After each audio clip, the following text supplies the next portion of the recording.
Hello everyone and welcome back to Haunting Words.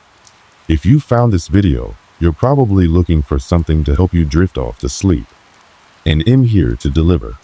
But before we begin, take a moment to like this video and subscribe to the channel. Now, get comfy, turn off the lights, and let your mind wander as I take you through tonight's story. I'll be honest, when I first heard about the old hospital, I thought it was just another one of those rumors. You know the ones, where people talk about the haunted places in town, usually with an eerie tone and a dark twist, like it's some sort of chilling bedtime story. But then again, I didn't think much of it at the time. You see, I was working at the nearby clinic at the time, just a short drive away. Nothing too exciting, just the usual rounds, helping out with check-ins, and running a few minor procedures. It wasn't the most glamorous job, but it paid the bills. Things felt pretty ordinary, pretty routine. But that hospital, it had a different vibe altogether. Everyone in town had heard of it, but no one really talked about it much. It was one of those places that had a reputation of being more than just run down. It had been closed for years, but every now and then, someone would bring up how they thought they saw something through the boarded up windows. And let me tell you, that place had a way of getting under your skin, even without setting foot inside. My connection to the hospital wasn't personal, not at first. I hadn't set foot in there since I was a kid, and even then, I barely remembered it. However, there was a rumor that had stuck with me over the years. There was one patient, a nurse, who supposedly never left. According to the stories, she died there, alone and forgotten, and was seen on the floors, still in her scrubs, still going through the motions of her work. She didn't just haunt the place, she lived there in some twisted sense. Fast forward to the present day, and I had just finished a long shift at the clinic. It was late. The kind of night when everything feels heavy and quiet. The kind of night where your thoughts are louder than usual. As I left the clinic, the air felt unusually cold. I figured I had just had one too many cups of coffee earlier, so I brushed it off. But as I walked to my car, my eyes were drawn to that hospital, half hidden by the shadow of the trees, its empty windows staring at me like hollow eyes. It was almost as if it was waiting for me. I shook off the thought and got into my car, telling myself that it was nothing. I was just being silly. I didn't know it then, but that night, something was about to change. Something was about to draw me back to that place I had long avoided, and I wouldn't be able to walk away so easily anymore. You see, what started as an innocent curiosity about a ghost story quickly turned into something that would challenge everything I thought I knew about the world, about life and death, and the space in between. It was the following week that the first strange thing happened. I was working a late shift again, and as I finished my last round, I was about to leave when I received an unexpected call. The voice on the other end was distorted, almost crackling. It was the head of the local hospital, the one I had always heard rumors about. He said he needed me to come in for a consultation. At first, I thought it was a mistake. I hadn't been involved with their department in years, and I certainly wasn't expecting any call from them. But the urgency in his voice made me hesitate. Curiosity tugged at me, and I agreed to come in the next morning. When I hung up, I had that strange feeling again, the one that tells you that something is off, but you can't quite place your finger on it. I tried to brush it aside, but that nagging sense of dread stayed with me.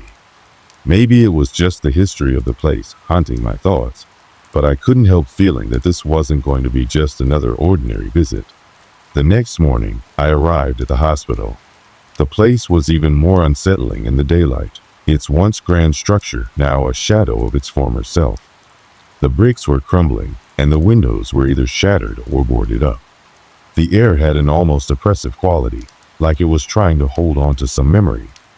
It felt like stepping into a ghost story, not the kind you tell around a campfire, but the kind you experience in the deepest parts of your mind. The hospital had been closed for so long that it was barely a functioning building anymore. But I was here for a reason. As I walked inside, the smell of mildew and stale air hit me first, followed by the eerie silence. There was no one else in sight. It felt like the kind of silence that fills you with unease, like someone's watching you even though you're alone. I didn't realize it then, but that day marked the beginning of something I couldn't escape. I had barely stepped inside the old hospital when the first unsettling sign appeared. The air felt thicker here than outside, as if the very walls of the building were pressing in on me. At first, I attributed it to the fact that the hospital had been abandoned for so long, dust, mildew, and neglect.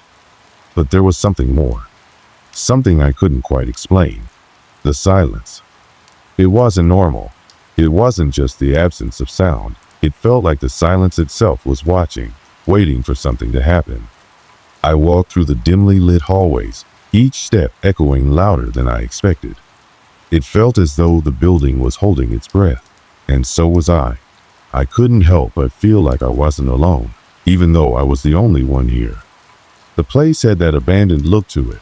Old, outdated equipment left behind in hastily abandoned rooms, forgotten charts scattered in corners, chairs that looked as though they hadn't been touched in years. And yet, there was something about it all that just didn't sit right. The hospital had been closed for what seemed like ages, yet everything was almost too intact.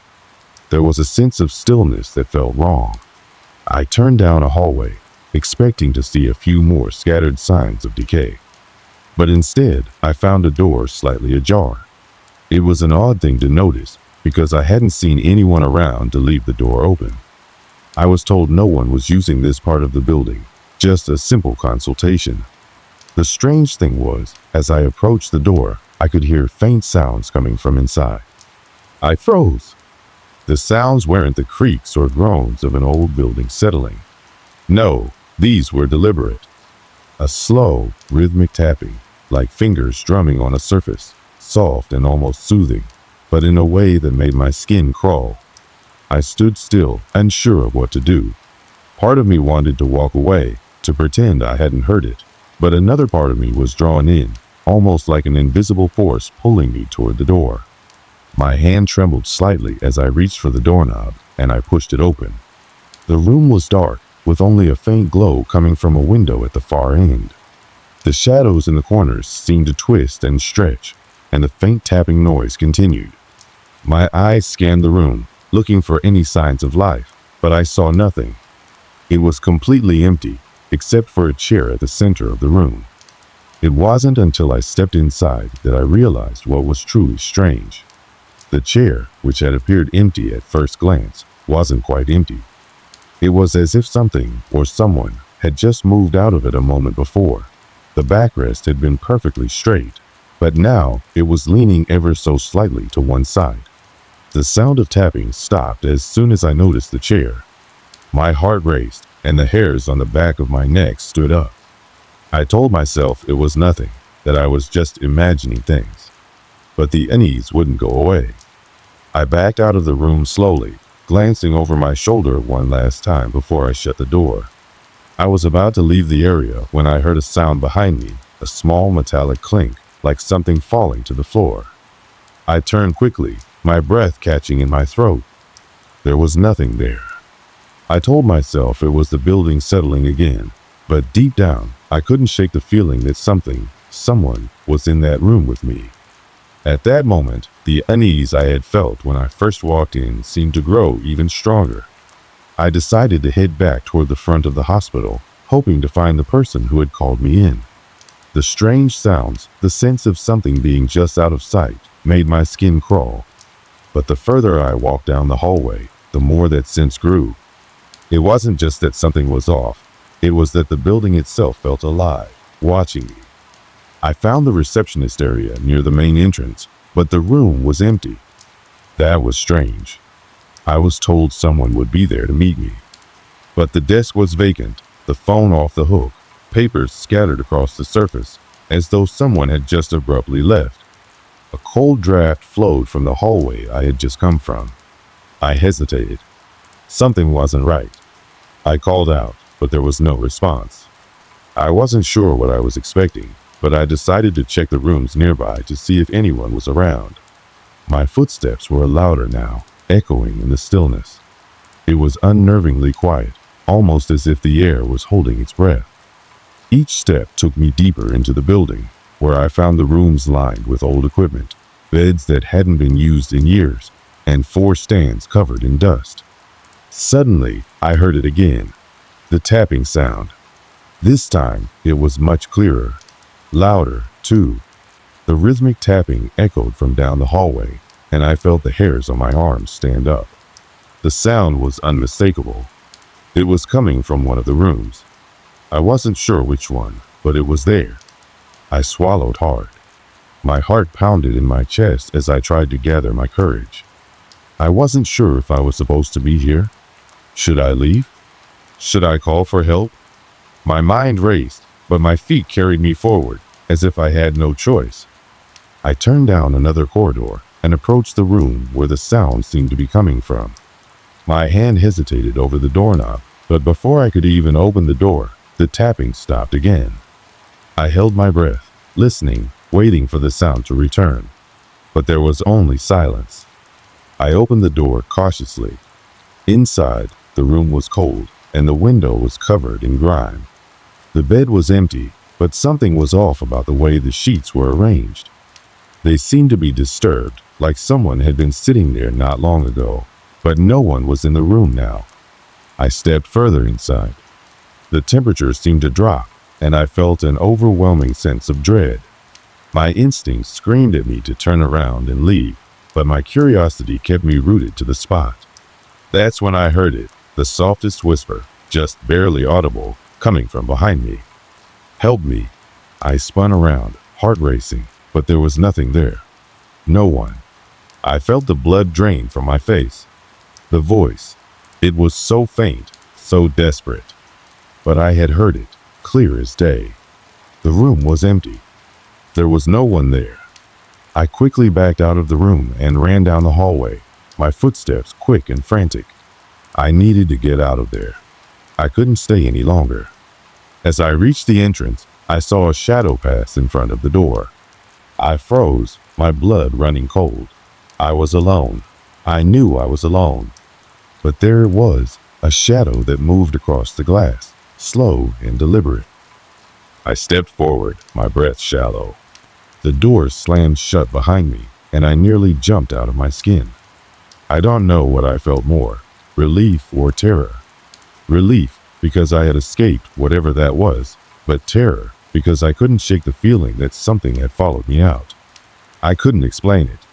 The building, the whispers, the tapping, it was all too much.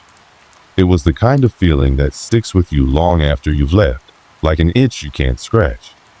The days after my first visit to the hospital felt endless. I couldn't shake the sense of unease that clung to me, no matter how hard I tried to move on. It wasn't just the faint tapping sounds or the whisper that still echoed in my mind. It was something deeper, something that gnawed at the edges of my thoughts. There was something in that place, something I couldn't understand, and the more I tried to ignore it, the more it seemed to seep into my life, disrupting the quiet routine it tried to cling to. I had left the hospital in a rush, but I couldn't forget it. I couldn't forget the empty chair, the chilling cold that seemed to fill the air, the feeling of being watched. The next day, I found myself at the hospital's entrance once again, driven by an irresistible pull. Part of me hoped that when I returned, it would all be different, that the strange sensations it experienced would somehow fade. But another part of me feared that it'd be walking straight into something far worse than I could understand. The building looked no different than the first time I saw it, still abandoned, still silent. The wind howled outside, sending a shiver through me as I stepped inside. The hospital seemed even colder than I remembered. It was as if the air itself was heavy with something unseen. I wasn't alone this time. I had brought along a friend, someone who had been curious about the strange events it described. He was skeptical, of course, just like I had been at first, but I could see the doubt in his eyes as we stepped through the doors. The feeling of abandonment was palpable, and he didn't need to see the shadows move in the corners of the rooms to know something was wrong. The second we entered, the silence seemed to swallow us whole. It was as if the building had been waiting for us. We walked through the corridors, each step more hesitant than the last, the atmosphere growing thicker with every moment. The faint smell of decay lingered in the air, a mixture of mildew and rot. It was almost as though the hospital had been sealed off from the world for too long. We started down a different hallway this time. The floor creaked beneath our feet as we moved, and the faintest sound seemed to amplify in the stillness. My friend, let's call him Dan, couldn't hide his discomfort. He kept glancing over his shoulder, clearly unnerved. He tried to brush it off with a laugh, but I could see the tension in his shoulders. "Are you sure you want to do this?" he asked, his voice low. I didn't answer right away. I wasn't sure why I was here. I wasn't sure if I was trying to find answers or if I was just chasing something that didn't want to be found. But I felt it. Whatever it was in that building, it had a hold on me. It was pulling me deeper, and I couldn't resist. "I need to know what's going on," I replied, my voice steady but betraying a flicker of doubt. We walked on in silence, and that's when the first event happened. At first, it was subtle, just a flash of movement in the corner of my eye, something that disappeared when I turned my head to focus on it. I chalked it up to my imagination, the result of a long night and the heavy weight of the building's oppressive atmosphere. But then I saw it again. The shadow wasn't just a trick of the light. It moved. It was a dark figure, vaguely human in shape, passing from one room to another. It was quick, like a blink, but unmistakable. I stopped dead in my tracks, heart racing. "Did you see that?" I whispered, too afraid to speak louder. Dan looked at me, his expression confused at first, but then his eyes darted to where I was looking. He stiffened, and his lips parted in shock. I saw it too," he said, his voice barely audible. We stood there for a moment, unsure of what to do. The air seemed to grow colder, and the silence deepened. The building felt more alive now, as though it was actively observing us. Every corner held something just out of reach, something that seemed to wait for us to step too far. We decided to follow the figure, cautiously moving down the hallway where it had disappeared. The lights flickered overhead, casting long, uneven shadows on the cracked tiles below. The floor creaked beneath our feet, but it felt different now. It felt as though the building was groaning under the weight of our presence, reacting to our every step. As we approached the room where we had seen the shadow move, a sudden chill swept over us. It was impossible to ignore. It wasn't just the temperature of the air, it felt like something colder than anything natural, like the room itself had absorbed the cold over the years, growing more frigid with every passing moment. We reached the door and hesitated. My heart was pounding in my chest, each beat louder than the last. I could feel my breath come in quick, shallow bursts, but I forced myself to push the door open. The room was dark, but the dim light from the hallway revealed a few odd things. The furniture was scattered haphazardly, as if someone had been in a hurry to leave. Papers were strewn across the floor, some half-burned, others torn into pieces. But what caught my eye, what made the blood freeze in my veins, was the chair in the center of the room. It was identical to the one I had seen before, the same chair, the same angle, as if it had been waiting for us. The hairs on my neck stood up. The whisper I had heard before, the one that lingered in my mind, came rushing back, and this time it wasn't a faint sound. It was there, just barely audible, like a low murmur. "Help me." I felt the words vibrate through me, and I couldn't move. Dan stepped back, his face pale. "This isn't right," he said, his voice trembling. "Let's go. Now." But before I could respond, the temperature dropped even further, and the door slammed shut behind us, trapping us inside. We both jumped, a shock of adrenaline coursing through our veins. The room seemed to grow darker, and that oppressive feeling intensified. I tried the door, but it wouldn't budge. It felt as though something was holding it shut from the other side. Then the tapping started again. It was soft at first, just a faint rhythm, but it grew louder and more insistent. The sound of it rattled my brain like a hammer against a fragile surface. My heart raced. I couldn't take it anymore. "We have to get out of here," I shouted, panic creeping into my voice. "Now!" Dan grabbed the door, pulling with all his strength, but it refused to open. The tapping echoed in the room, almost as if it were mocking us. The temperature dropped to an unbearable level, and I could see my breath mist in the air. I glanced over at Dan, who was visibly shaking. His eyes were wide with terror, and I could tell he wanted to run, but we were stuck. And then, as if the room itself had finally had enough of us, the lights flickered once more. This time, when they came back on, the room was different. The shadows in the corners of the room weren't just shadows anymore. They were moving. They shifted and writhed like living things, and I realized with a sickening certainty that we weren't alone. My pulse hammered in my ears, drowning out the sound of Dan's frantic breathing beside me. The lights flickered again, and I thought I saw something, just a fleeting glimpse, like a figure moving, stepping out of the darkness. But before I could fully process it, the room seemed to shudder, the walls groaning under some unseen weight. Then it happened. A sound, deep, guttural, inhuman, ripped through the air, sending a chill so deep into my bones that I couldn't breathe for a moment. It wasn't a sound I could describe. It wasn't a whisper or a voice. It was a noise that felt like it came from the very fabric of the building itself, as though the hospital was alive, in pain, and it was crying out, "To us!" I grabbed Dan's arm, my grip like iron. "We need to get out of here. Now." My voice was barely a whisper, my chest tight with fear. Dan didn't respond at first. He was staring at the far corner of the room, his eyes wide in shock, his mouth slightly open. I followed his gaze, and my stomach dropped. A figure. No, not a figure. Something more. Something wrong was standing in the corner. At first, it looked like a person, but the longer I looked at it, the more I realized it wasn't. It was too tall, too elongated, its limbs stretching unnaturally. Its face was blank, no features, just an empty, pale space where a face should have been. But it was its eyes, if you could call them eyes, that held my attention. They were not eyes at all.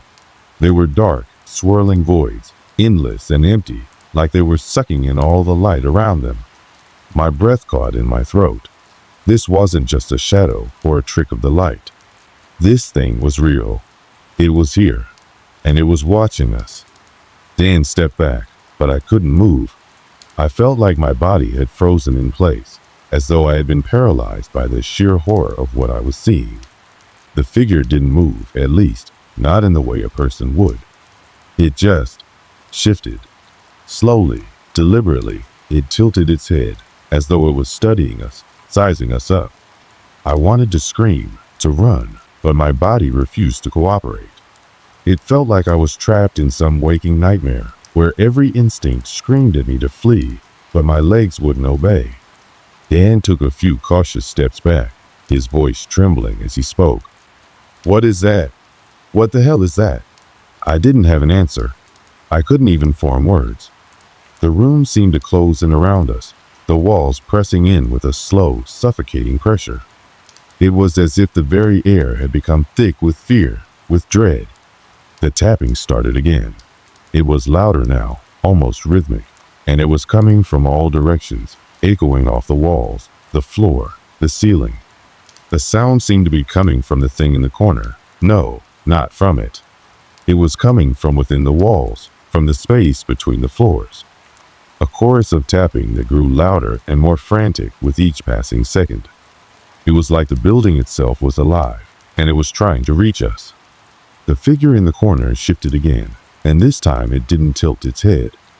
It turned, slowly, unnaturally, until it was facing us fully. The voids that were its eyes locked onto mine, and a wave of pure terror flooded through me. I felt like I was being pulled into those eyes, like they were sucking everything from me, leaving me empty, hollow. I couldn't look away. I couldn't do anything. And then it spoke.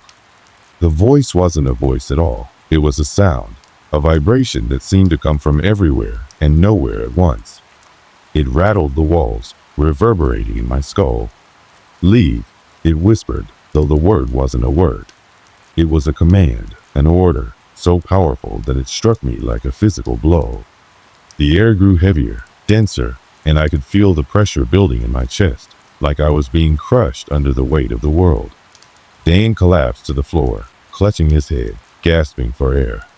"We can't. Get out. Get out." His words were choked, barely a whisper, as though he was suffocating. I couldn't move, couldn't breathe, couldn't even think. The figure, whatever it was, wasn't just a ghost or a spirit.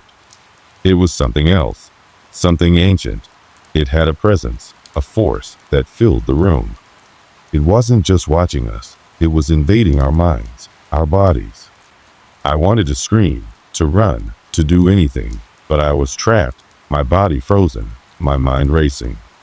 I could feel the temperature dropping again, a biting cold that seemed to seep into my very bones.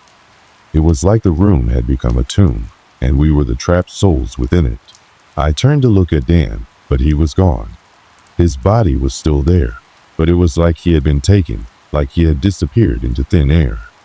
The only thing left was his trembling form, hunched over in the corner, his face pale, his eyes wide with terror. The figure's gaze never left me. It wasn't just staring at me, it was inside me, inside my mind, digging through my thoughts, my memories, my fears. I could feel its presence like a shadow creeping into the deepest parts of my mind. Suddenly, the figure's form began to distort. It wasn't human anymore. The limbs elongated further, twisting like a grotesque version of a human shape. The voids where its eyes had been expanded, stretching, until they filled the entire space. The figure was no longer in the corner. It was everywhere, consuming the room, swallowing everything in its path. I opened my mouth to scream, but no sound came out. The air had become thick with pressure, as if the very atmosphere was pressing down on me, suffocating me. I could feel my body starting to shut down, as though my mind was trying to protect me from the horror unfolding before me. And then, with a sudden, violent force, everything stopped. The figure was gone. The shadows, the tapping, the crushing pressure, it all vanished in an instant. The room was silent. The air was still. It felt empty. But I couldn't move. I couldn't think. My body was numb, my mind a blur. I don't know how much time passed before I regained control of my body, before I was able to move. I don't know if it was seconds or hours, but when I finally stood, Dan was gone. The door was wide open. The room, empty. I don't know what happened. I don't know if I was hallucinating or if it was something far worse. But I do know this. I was never the same after that night. I walked out of the hospital and I never looked back. The whispers still haunt me. The cold still follows me. And sometimes, when I'm alone in the dark, I feel its eyes on me again. But I know now, whatever it was, whatever I saw, it isn't over. I had no choice but to leave. My mind was shattered, my body trembling with the aftershocks of what I had just experienced. I staggered out of that hospital room, not caring about the doors I slammed open or the walls I scraped against. I didn't even look back as I hurried down the long, sterile halls, each step echoing in the emptiness, each step carrying me farther away from that cursed place. The air felt thick, suffocating, and every corner I passed seemed to whisper of the horrors still hidden within the building's walls. I don't know how long it took me to reach the exit, but I finally found myself standing outside, breathing in the cool, crisp air as if I had just emerged from a nightmare that had stretched on for days. I didn't know what was real anymore. What I had seen, or thought I had seen, felt so tangible, so haunting, and yet I couldn't even tell anyone. No one would believe me. No one could. And I wasn't sure I even believed myself. The parking lot was empty, the lights dim. My car was parked at the far end, and the walk to it felt like an eternity. Every crack in the pavement seemed like a warning, every rustle in the bushes like a reminder of the things that waited for me. I tried to shake the image of that figure from my mind, but it clung to me like a shadow, its cold eyes watching me from the corners of my vision. I unlocked my car, got in, and slammed the door shut, my hands shaking as I gripped the wheel. As I drove, the city streets blurred by, a stream of lights and shadows flicking past my window. I couldn't focus on anything except what had happened. I didn't even know where I was going. The only thing that mattered was getting as far away from that hospital as possible. But the further I drove, the more I felt the pull. It was like something was calling me back, urging me to return, to confront whatever it was that had been unleashed in that place. I didn't want to believe it. I didn't want to accept that whatever I had seen, whatever had been happening inside those walls, was real. But every inch of me screamed that it was. I couldn't escape the feeling that something was following me, something far worse than just the terror of that hospital. It was something inside me now, deep within my bones, and it wasn't going to let me go. Days passed, and I tried to forget.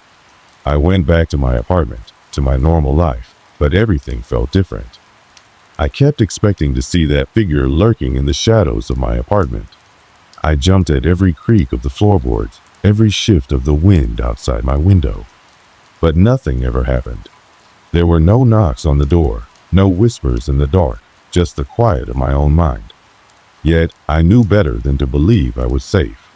The more I tried to push the memory away, the more it clawed its way back into my thoughts. I kept remembering the tapping, the figure, the empty, soulless eyes that seemed to pierce into me. And worst of all, I kept remembering Dan. I couldn't stop thinking about him. He had disappeared. One moment he was there, trembling, a shell of a person, and the next he was gone. I couldn't explain it.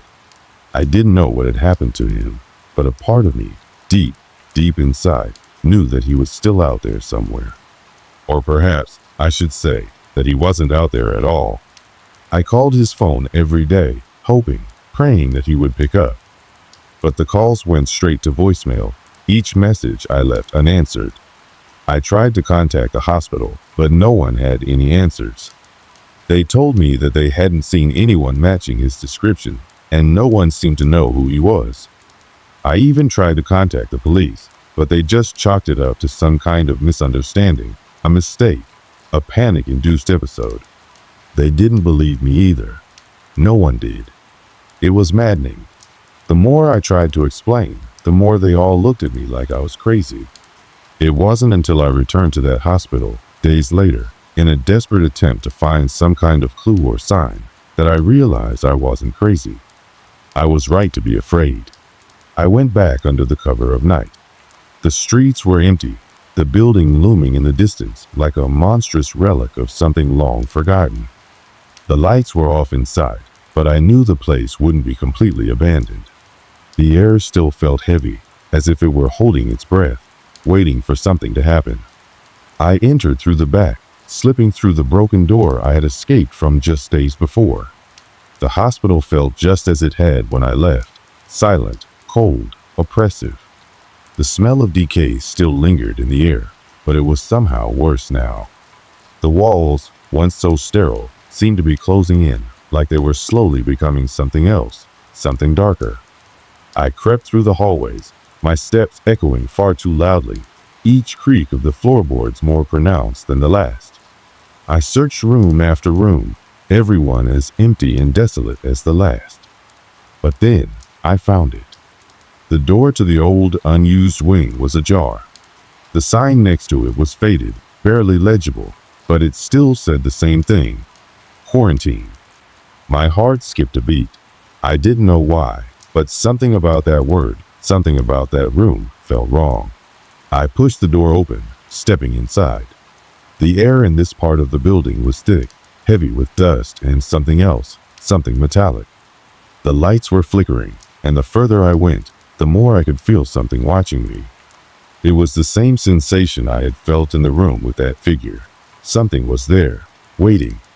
Then I found the journal. It was lying on the floor, half buried under a pile of debris, but it wasn't what was written on the pages that caught my attention. It was the date. The journal was years old, far older than the building itself. And as I flipped through the pages, one entry stood out: Subject 47. The patient never leaves. The darkness claims them all. My blood ran cold. I couldn't breathe, couldn't move. I was trapped in the moment, unable to comprehend what I was reading. The words were vague, cryptic, but they didn't need to be any clearer. I wasn't the only one who had seen it. And I wasn't the only one who had been marked. I dropped the journal, the pages fluttering to the floor like dead leaves. The room suddenly seemed darker, the air heavier. I knew I wasn't alone, but I couldn't stay. The building itself was closing in on me, pressing in from all sides, suffocating me with its dark secrets. I fled the hospital, and this time I didn't stop until I was far, far away. But the fear, the knowledge that whatever was in that hospital was still out there, waiting for someone else, wouldn't leave me. I didn't solve anything that night. I didn't uncover the truth. All I did was confirm my worst fears, that the hospital had never been just a building. It had always been something else, something alive. I don't know if Dan is still out there, or if he'll ever truly escape the grip of that place. But one thing is certain, some doors should never be opened, and some questions should never be asked. It's been months since I left that hospital, and I've tried my hardest to forget the horrors that unfolded in those walls. I thought time might ease the pain of the memories, dull the edge of the terror that had etched itself into my soul. But with each passing day, it became clearer that what happened inside that hospital was not something I could ever truly escape. It wasn't just a nightmare or a bad experience. It was a part of me now, woven into the fabric of my existence. I don't know if it was the darkness inside the hospital that touched me, or if it was something older, something I can't fully understand. But what I do know is that it never fully left. Every corner of my life now carries that sense of unease, the feeling that something is watching me, waiting for me to slip up. The house, the street, the places I go, they all feel just a little too quiet, a little too still, as if the world is holding its breath, waiting for the inevitable. I haven't been back to that hospital. No part of me could bear to step foot on the ground near it. But every now and then, I hear stories, rumors that trickle through the cracks. People who've gone missing in the area, strange sounds coming from the abandoned building at night, whispers of a curse that's never been lifted. And though part of me wants to ignore it all, to pretend I'm free of that place, I know the truth. Something in that hospital is still there, something that waits. The patients, the ones who never left, the ones who were marked, they're not gone. They never truly leave. They remain, trapped in the space between the living and the dead, bound by the same forces that once held them there. And every day, they whisper, they claw, they reach for new souls to add to their number. I've learned not to trust my own mind in the silence. The absence of noise often holds more meaning than anything I can hear. When I walk into a room and there's that nagging sense that I'm not alone, that there's something just out of sight, I know it's not just my imagination. I've seen the truth, and it has altered the way I see the world. That hospital, its walls, its rooms, they left their mark on me in ways I can't undo. And as for Dan, well, I still don't know what happened to him. Every time I look in the mirror, I wonder if I'll see him there, a shadow in my reflection. Sometimes I swear I hear his voice, a faint echo in the background, but I never find the source. He's gone, but I know he's not truly gone. I tell myself to move on, to live my life. I even try to push the thoughts of that place out of my head. But sometimes, when the darkness falls, I feel the weight of it all. The guilt, the fear, the uncertainty. And I know, in the quiet of the night, that it's still there, waiting for someone else to walk into the trap. No one knows what really happened in that hospital. No one who has lived through it will ever tell. Because we know there are things in this world that shouldn't be disturbed. There are places that should remain abandoned.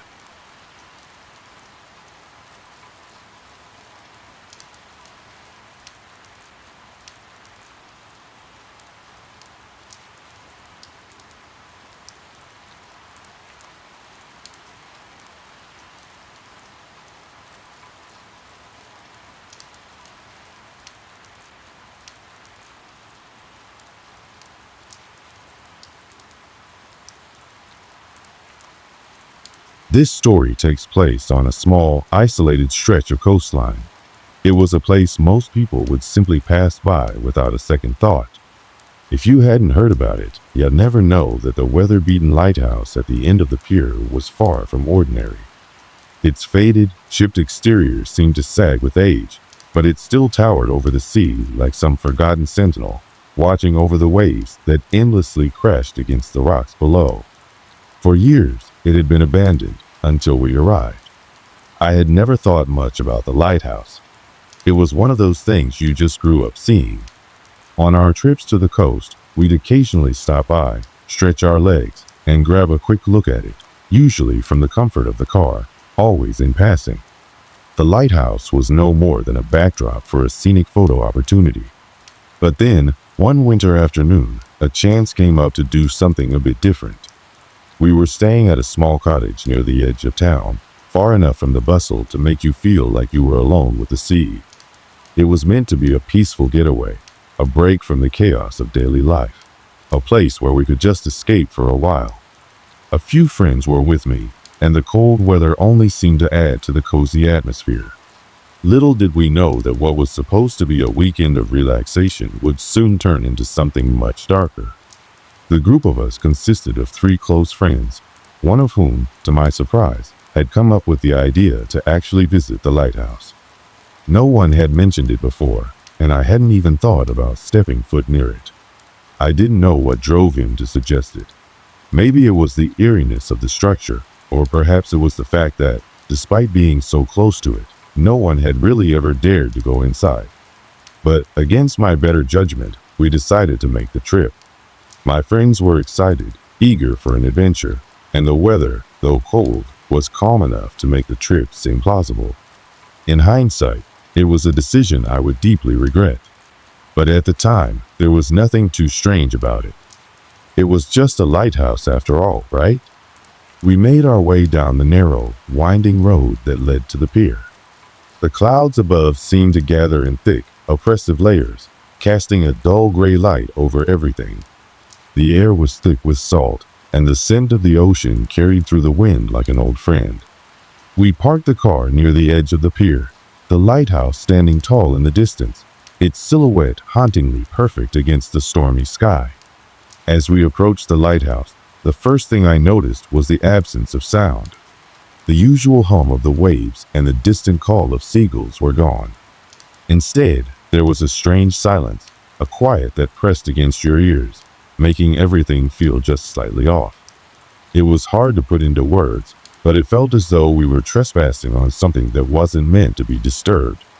We stood at the base of the lighthouse, gazing up at its towering height. The stone, though weathered and cracked in places, still seemed sturdy, but there was something unsettling about the way it loomed over us. The door to the lighthouse stood ajar, creaking slightly as the wind pushed against it. No one else was around. It was just the 4 of us, staring up at the lighthouse, wondering whether we should go inside. We stood there for a while, debating. I could feel the chill of the wind cutting through my jacket, but it wasn't the cold that made me uneasy. It was something else, something intangible, like the feeling of being watched, even though I knew we were the only ones there. There was a subtle weight to the air around us, as though the very atmosphere of the place was heavier than normal, like it was holding something back. My friends, naturally, were the first to move toward the door. They seemed excited, eager to explore the place, but I couldn't shake the nagging feeling that something was wrong. Still, I followed them in, a mix of curiosity and caution driving my steps. Inside, the lighthouse was even more oppressive than the outside. The air was damp, and the dim light filtering through the cracks in the stone made everything look faded and worn. The walls were lined with old, rusted equipment, pieces of forgotten machinery that hadn't seen use in years. There was an odd smell in the air too, a musty scent that seemed to come from the very walls themselves, like the building was exhaling something trapped inside for far too long. We wandered through the narrow corridors, stepping carefully over debris and rusted nails, our footsteps echoing in the silence. The further we went, the heavier the air became, pressing in on us like a weight we couldn't escape. Despite the chill outside, there was a warmth to the air inside, but not the kind of warmth that made you feel safe. It was more of a suffocating warmth, the kind that makes you feel trapped, like the building itself is closing in around you. We reached the spiral staircase that led to the top of the lighthouse, and it was then that I felt it, a shift in the atmosphere, a subtle change that made me stop in my tracks. I turned to look at my friends, but their faces were just as eager as ever, oblivious to the strange sensation I had just felt. I hesitated for a moment, but curiosity got the better of me, and I began to climb the stairs, following them up. The higher we climbed, the more intense the feeling grew. It was like we were moving closer to something hidden in the very bones of the lighthouse.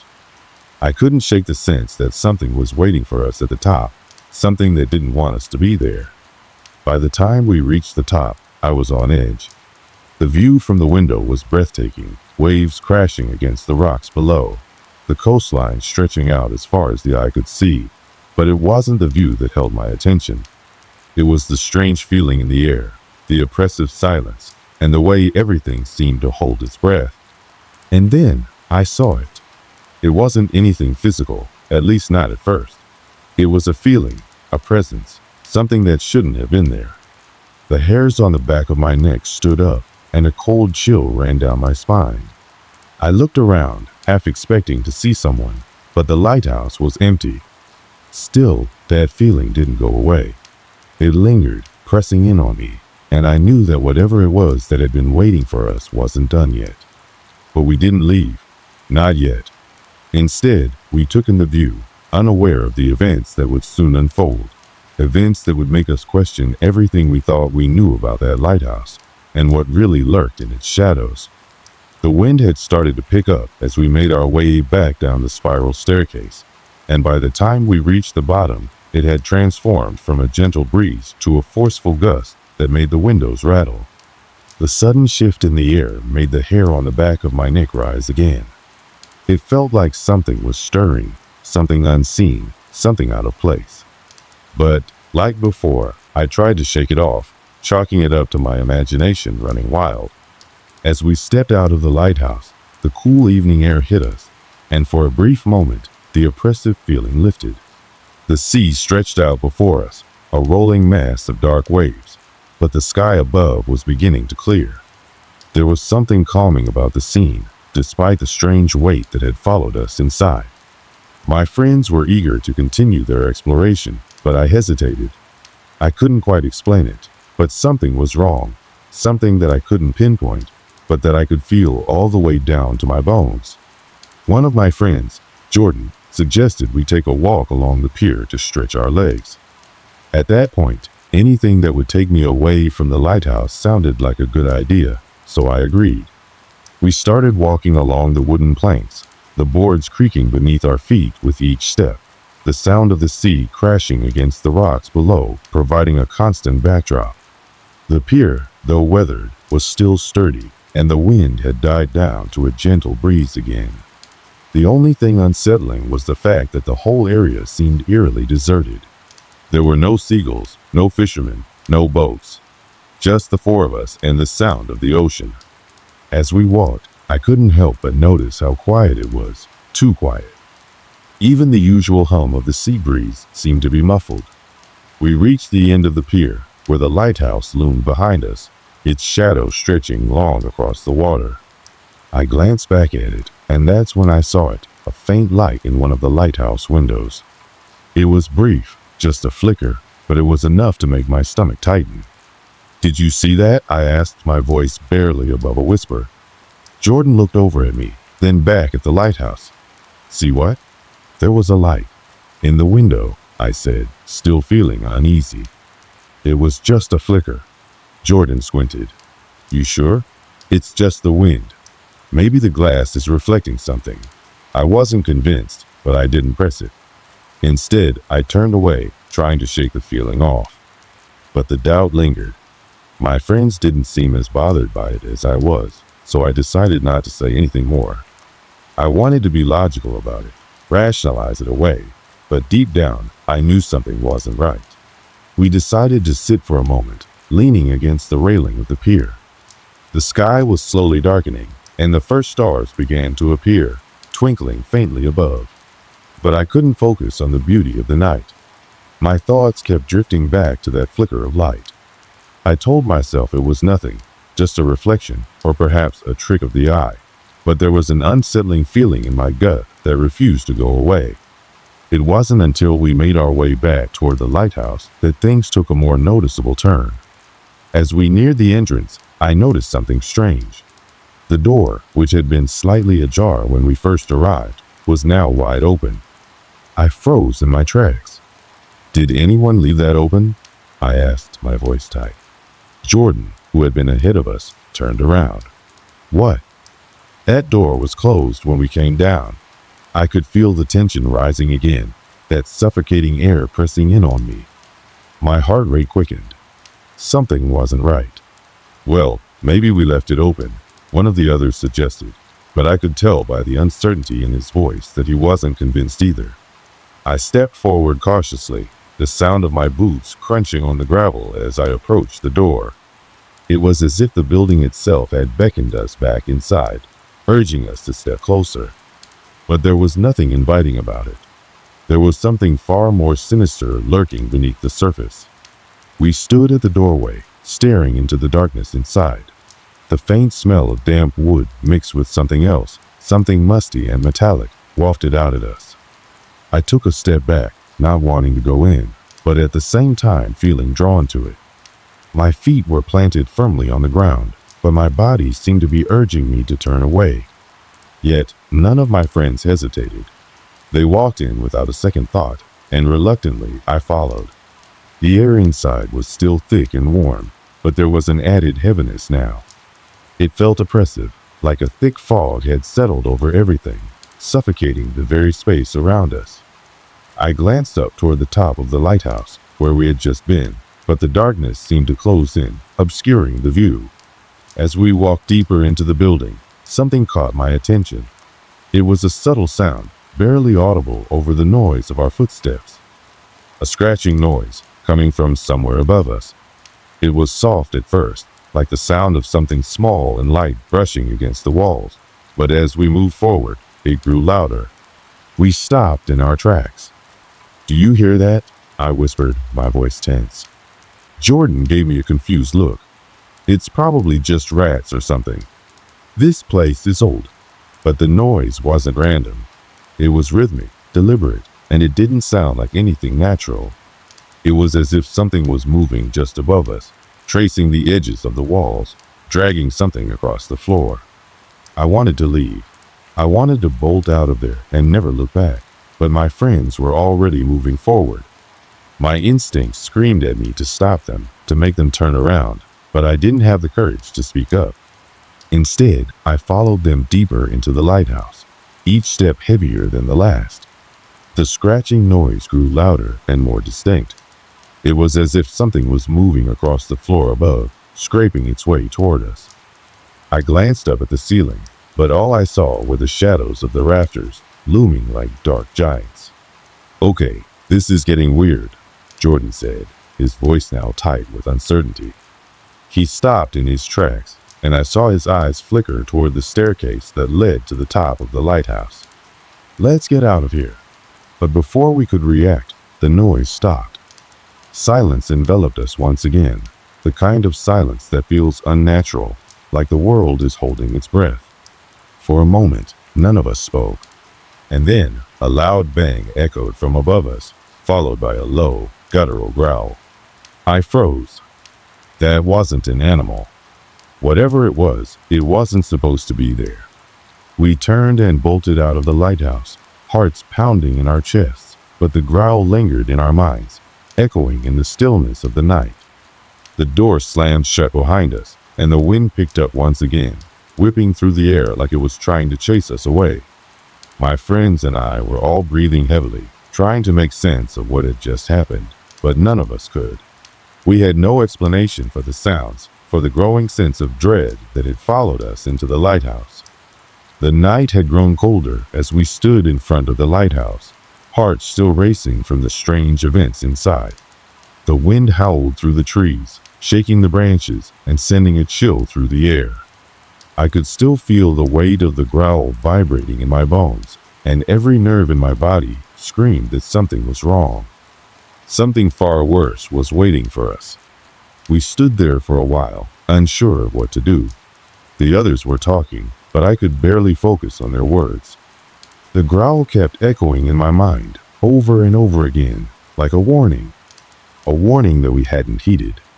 After a few minutes, Jordan finally broke the silence. We can't just leave it like this. We need to figure out what's going on. His voice was shaky, but there was a resolve in his words that made me hesitate.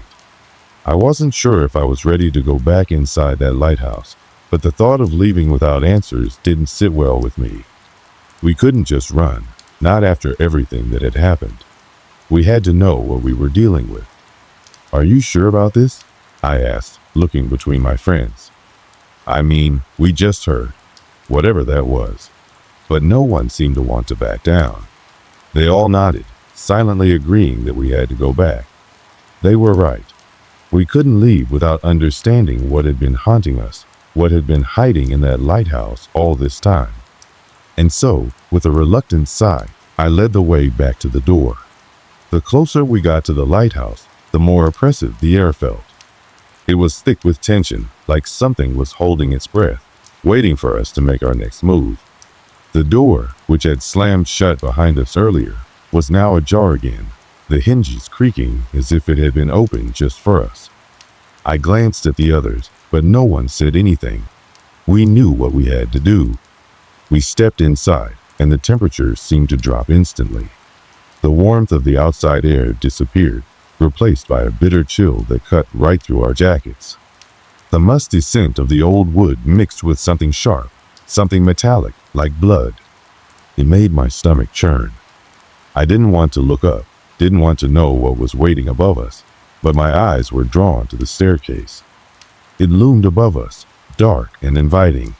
The stairs creaked under our feet as we made our way up, each step adding weight to the growing sense of dread that hung over us. As we reached the top, we paused, all of us scanning the room for any signs of movement. The space felt empty, but I couldn't shake the feeling that we weren't alone. It was as though something was lurking just beyond the edge of the light, watching us, waiting. And then, there it was again, the scratching noise. It started out faint, just like before, but this time, it was sharper, more deliberate. It seemed to be coming from the walls, dragging along the surface like claws scraping against stone. I looked over at Jordan. "What the hell is that?" My voice was barely above a whisper, but the sound echoed in the silence, making my heart race. Jordan didn't answer immediately. His eyes were wide, his mouth set in a hard line as he listened to the noise. He was just as unsettled as I was, but he kept his focus on the stairs, his gaze flicking toward the shadows that stretched across the walls. "We need to figure out where it's coming from," he said finally. His voice was tight, but there was no hesitation in his words. "I'm going to check the attic. You guys stay here." "No," I said, grabbing his arm before he could move. "You're not going up there alone." But Jordan shook his head. "We need to know what's making that noise." "I'll be fine." And with that, he started up the last few steps, disappearing into the dark space above. I stood frozen for a moment, unsure of what to do. I wanted to follow him, but the thought of being up there, in that dark, empty room, made my stomach turn. Instead, I turned to the others. "Do you think it's just rats?" One of them asked, though there was no confidence in his voice. "I don't know," I muttered. "It doesn't sound like rats." The scratching noise had stopped for the moment, but the tension in the air had only grown stronger. It was like the building itself was holding its breath, waiting for something to happen. I could hear my own heartbeat pounding in my ears, and the longer we stood there, the more the silence pressed in on us. The minutes dragged by, each one feeling like an eternity. I could feel my anxiety building, my hands starting to shake. We couldn't just stand here forever. "Let's go up," I said finally, unable to stand the stillness any longer. "We need to check on him." We made our way up the stairs, slowly, cautiously, like we were walking into the lion's den. As we reached the attic, the first thing I noticed was the smell.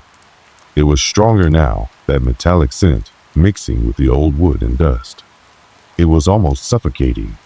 I glanced around, but Jordan was nowhere to be seen. The attic was completely dark, the only light coming from the small window on the far side of the room. "Jordan?" I called, my voice echoing in the silence. No answer. "Jordan," I called again, louder this time. Still nothing. My heart began to pound in my chest as panic set in. Where was he? Had he gone outside without us noticing? I turned to the others, my eyes wide with fear. They looked just as nervous, but none of us spoke. The air in the attic felt thick, as though the walls themselves were pressing in on us. And then I saw it. A small movement in the corner of the room, just beyond the reach of the light. I froze. My blood turned to ice in my veins. There, crouching in the shadows, was Jordan, but he wasn't moving. His body was hunched over, his arms hanging limply at his sides. He was staring straight ahead, his eyes wide and unblinking. "Jordan," I whispered, taking a tentative step forward. His head jerked toward me, but his eyes remained blank. His mouth opened, but no sound came out. The only thing that moved was his hand, reaching toward something in the darkness. I felt my stomach twist as I looked past him into the shadows. And that's when I saw it. A figure, tall and thin, standing motionless just beyond the light. It had no face, just a dark shape, its outline barely visible against the blackness. The air grew colder, the silence deeper. And then, without warning, the figure moved. I stepped back, my breath catching in my throat as the others gasped behind me. We had to get out. We had to leave. But the figure was blocking the door, and we couldn't escape. The silence in the attic was deafening as we stood frozen in place, my heart hammering in my chest, every muscle in my body locked with fear. The figure, tall, thin, and unnaturally still, loomed before us, casting an almost otherworldly shadow that seemed to stretch across the walls. My mind screamed at me to run, to turn and bolt, but my legs wouldn't move. Every instinct I had was telling me to flee, yet I couldn't tear my eyes away from what stood before us. And then, something happened. The figure began to move, its movements slow, deliberate, like it was testing the air, sensing our fear. It didn't make a sound, no footsteps, no creaks of floorboards beneath it. But there was something about its presence that made the hairs on the back of my neck stand up, made the blood run cold in my veins. I felt a chill sweep over me, a coldness that went beyond the physical. It was like the room itself had become hostile, turning against us, urging us to leave, yet the figure was blocking the only way out. I looked around at the others, my breath shallow, my hands trembling. They were just as paralyzed as I was. Jordan was still crouching in the corner, his eyes wide and unblinking, as if he was caught in some trance, unable to comprehend what was happening. "Jordan," I whispered, my voice barely audible. "Can you hear me?" But he didn't respond. His blank stare remained fixed, as if he wasn't even aware of our presence. It was as if whatever had taken hold of him had consumed his entire being, leaving nothing but a shell behind. I could feel the weight of the figure's gaze now, its unseen eyes fixed directly on me. It was as if it could sense my thoughts, could feel the fear radiating off of me. My heart pounded harder, my breath catching in my throat as I backed away slightly, instinctively trying to distance myself from the thing in front of us. And that's when the air shifted. It felt heavier, charged with a kind of malevolent energy. The atmosphere in the attic seemed to warp, twisting into something suffocating, something alive. It was then that I heard it, the voice. A low, guttural growl that rumbled from deep within the figure's chest, like it had come from someplace far beyond the physical world. The sound scraped against my nerves, sending a jolt of terror through me, as if every fiber of my being was being pierced by its malevolence. I opened my mouth to scream, but no sound came out. My throat was dry, constricted, as if some invisible force was choking the words back. The figure's movements grew more pronounced, the shadows around it deepening, thickening as if it was feeding on the fear that filled the room. And then I saw it. The figure's face. At first, I thought it was just a trick of the light, but as the figure's features began to emerge from the shadows, I realized with a sickening certainty that what I was seeing was no illusion. Its face was distorted, grotesque, more like a mask than anything human. Its skin was pale, almost translucent, stretched tight over a skull that seemed too thin, too angular. Its eyes were hollow, black voids that seemed to suck in the light, absorbing everything around them. There was no emotion in them, no soul, just darkness. My stomach churned as I tried to make sense of it. This thing, whatever it was no ghost. It was something far worse, something alive, something ancient. The air grew colder, and the growling sound intensified, vibrating through the floor beneath my feet. It was coming closer, moving toward me, its long limbs stretching unnaturally, like they were reaching for me, inching forward with agonizing slowness. And then, in one swift motion, it was in front of me. I couldn't breathe. I couldn't think. All I could do was stare at its face, unable to tear my eyes away as its black gaze locked with mine. I felt the air press against me, thick and suffocating, and I thought for a moment that I was going to pass out. But instead, I felt something even worse. A crushing wave of terror that washed over me, freezing my very soul. I wanted to run. I wanted to scream, but the words wouldn't form. I couldn't move. And then I heard a sound, a voice, but not from the figure. It came from Jordan. "Leave," he rasped, his voice hoarse like he was speaking through a filter. "It wants you to leave." The words didn't make sense, but there was something about the way he spoke them that carried a weight of truth. And somehow I felt my legs moving, as if the words were enough to snap me out of my trance. But the figure didn't let go. It leaned closer, and I could feel the temperature drop even further, my breath turning to mist in the air. Its face was so close now, I could see the veins under its skin, dark and twisted, and I could feel its presence inside my mind, probing, searching for something. I couldn't take it anymore. I pushed forward, my hands finally finding the strength to move, and I ran. I ran for the door, and I didn't look back. I could hear the others behind me, the sounds of their footsteps echoing in the silence, but I didn't stop. We burst through the door, out into the open air, and I could feel the coldness lift, like a weight had been removed from my chest. The sun was just beginning to rise, casting a pale light over the landscape, but it felt like the world had changed. Something had shifted. We weren't the same anymore. We didn't speak for a long time. We just stood there, our breath coming in ragged gasps, trying to process what had happened. It was as though we had all been through the same nightmare, but none of us could find the words to explain what we had seen. And then, after what seemed like an eternity, Jordan spoke again. "It wants us gone," he said, his voice trembling. "It won't stop until we leave." His words settled over us, heavy with the truth. It wasn't just some entity. It was a force, an ancient presence that had been waiting for us, watching, pulling us into its grip. And it wasn't finished with us yet. We left the lighthouse that day without a second glance back. We didn't know if it had been the right decision, but we didn't care. Whatever it was that had been waiting for us inside that place, we knew we were no match for it. The lighthouse had taken everything from us, our peace, our safety, and it wouldn't let go easily. We didn't speak of it much after that, but the feeling lingered. The feeling that something was always just beyond the edge of our sight, waiting, watching. We never looked back. The sun had barely risen when we reached the bottom of the lighthouse steps, our feet stumbling over the uneven terrain as we fled the place that had nearly claimed our sanity. The cool morning air was a relief after the suffocating chill inside, but it did little to calm the unease that had settled deep in our bones. Something had changed in all of us that day, something that couldn't be undone. We piled into the car, hands shaking as we fumbled for the keys.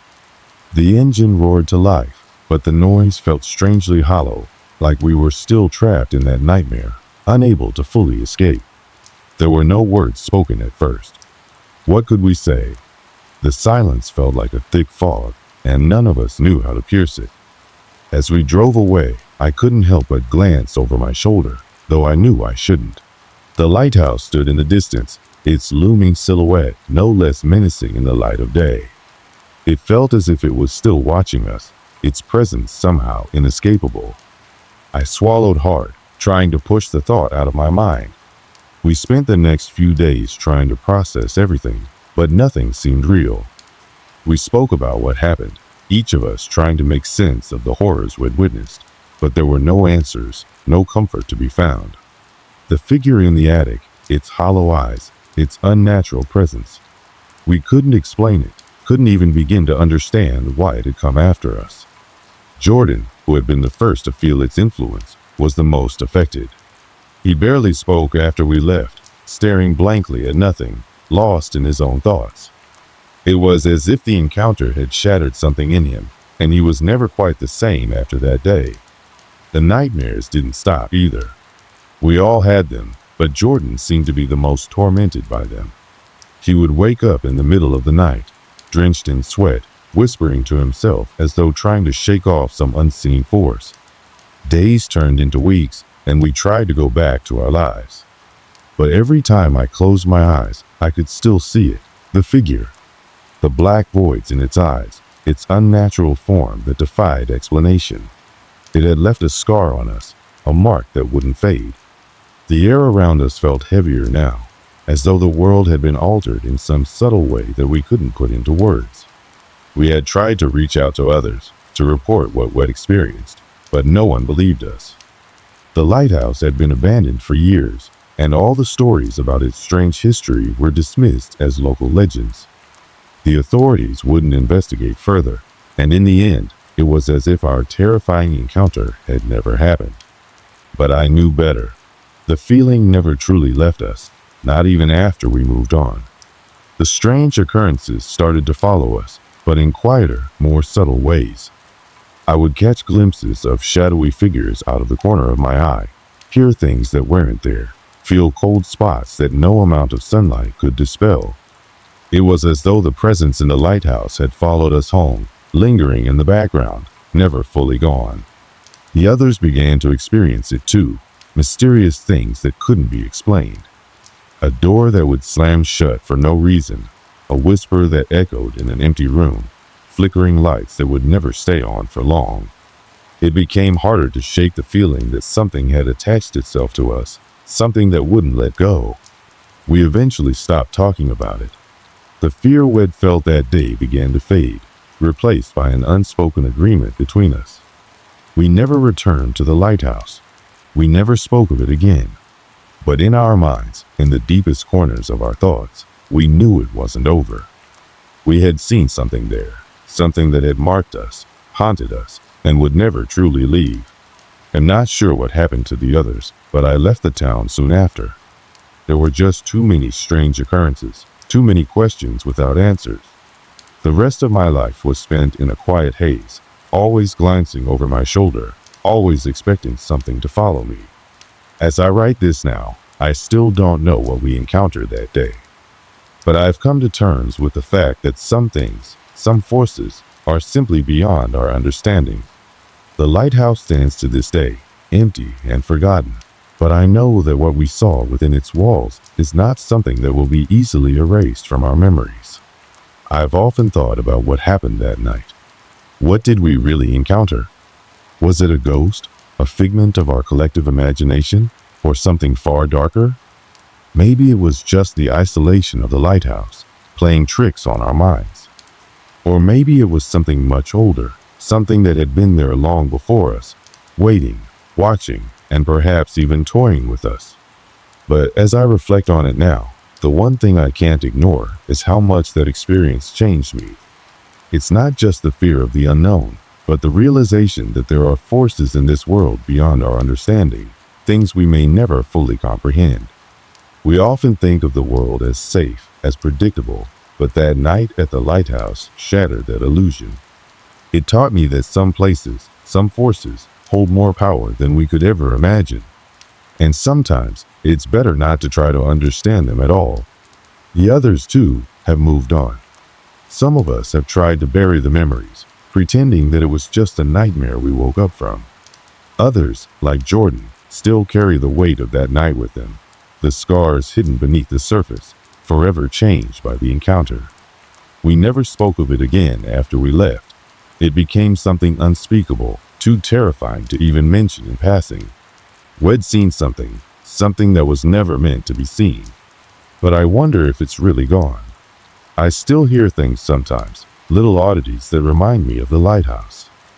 A door that creaks when it shouldn't, shadows that shift in the corner of my eye, a chill that can't be explained. I try to convince myself it's just my mind, still haunted by that place. But I know deep down that there's something out there, something that will never let go. I try to live my life, to move past it, but every now and then, when I close my eyes, I can still feel the presence of that thing in the lighthouse. It's there, lurking just beneath the surface of my consciousness. I've never gone back. None of us have. The lighthouse still stands, its silhouette barely visible on the horizon, a silent witness to everything we endured. I've heard the stories since, the local legends about the place, the rumors that have only grown over time. But I don't need to hear them to know that something was there, something real, something far more terrifying than any tale could ever capture. And so, I leave this story here, a reminder of something we couldn't explain and perhaps weren't meant to understand. The lighthouse, with its eerie silence and dark secrets, still haunts me. It will always be there, in the back of my mind, just as it remains there on the cliffs, watching, waiting. I've learned that some things in this world can't be explained. Some things are better left alone. And no matter how far we run, no matter how much time passes, they have a way of finding us again, creeping into our lives when we least expect it. As I close the pages of this story, I hope that the lingering darkness will fade. But deep down, I know it never will. Not for me, not for anyone who has crossed the threshold of that haunted lighthouse.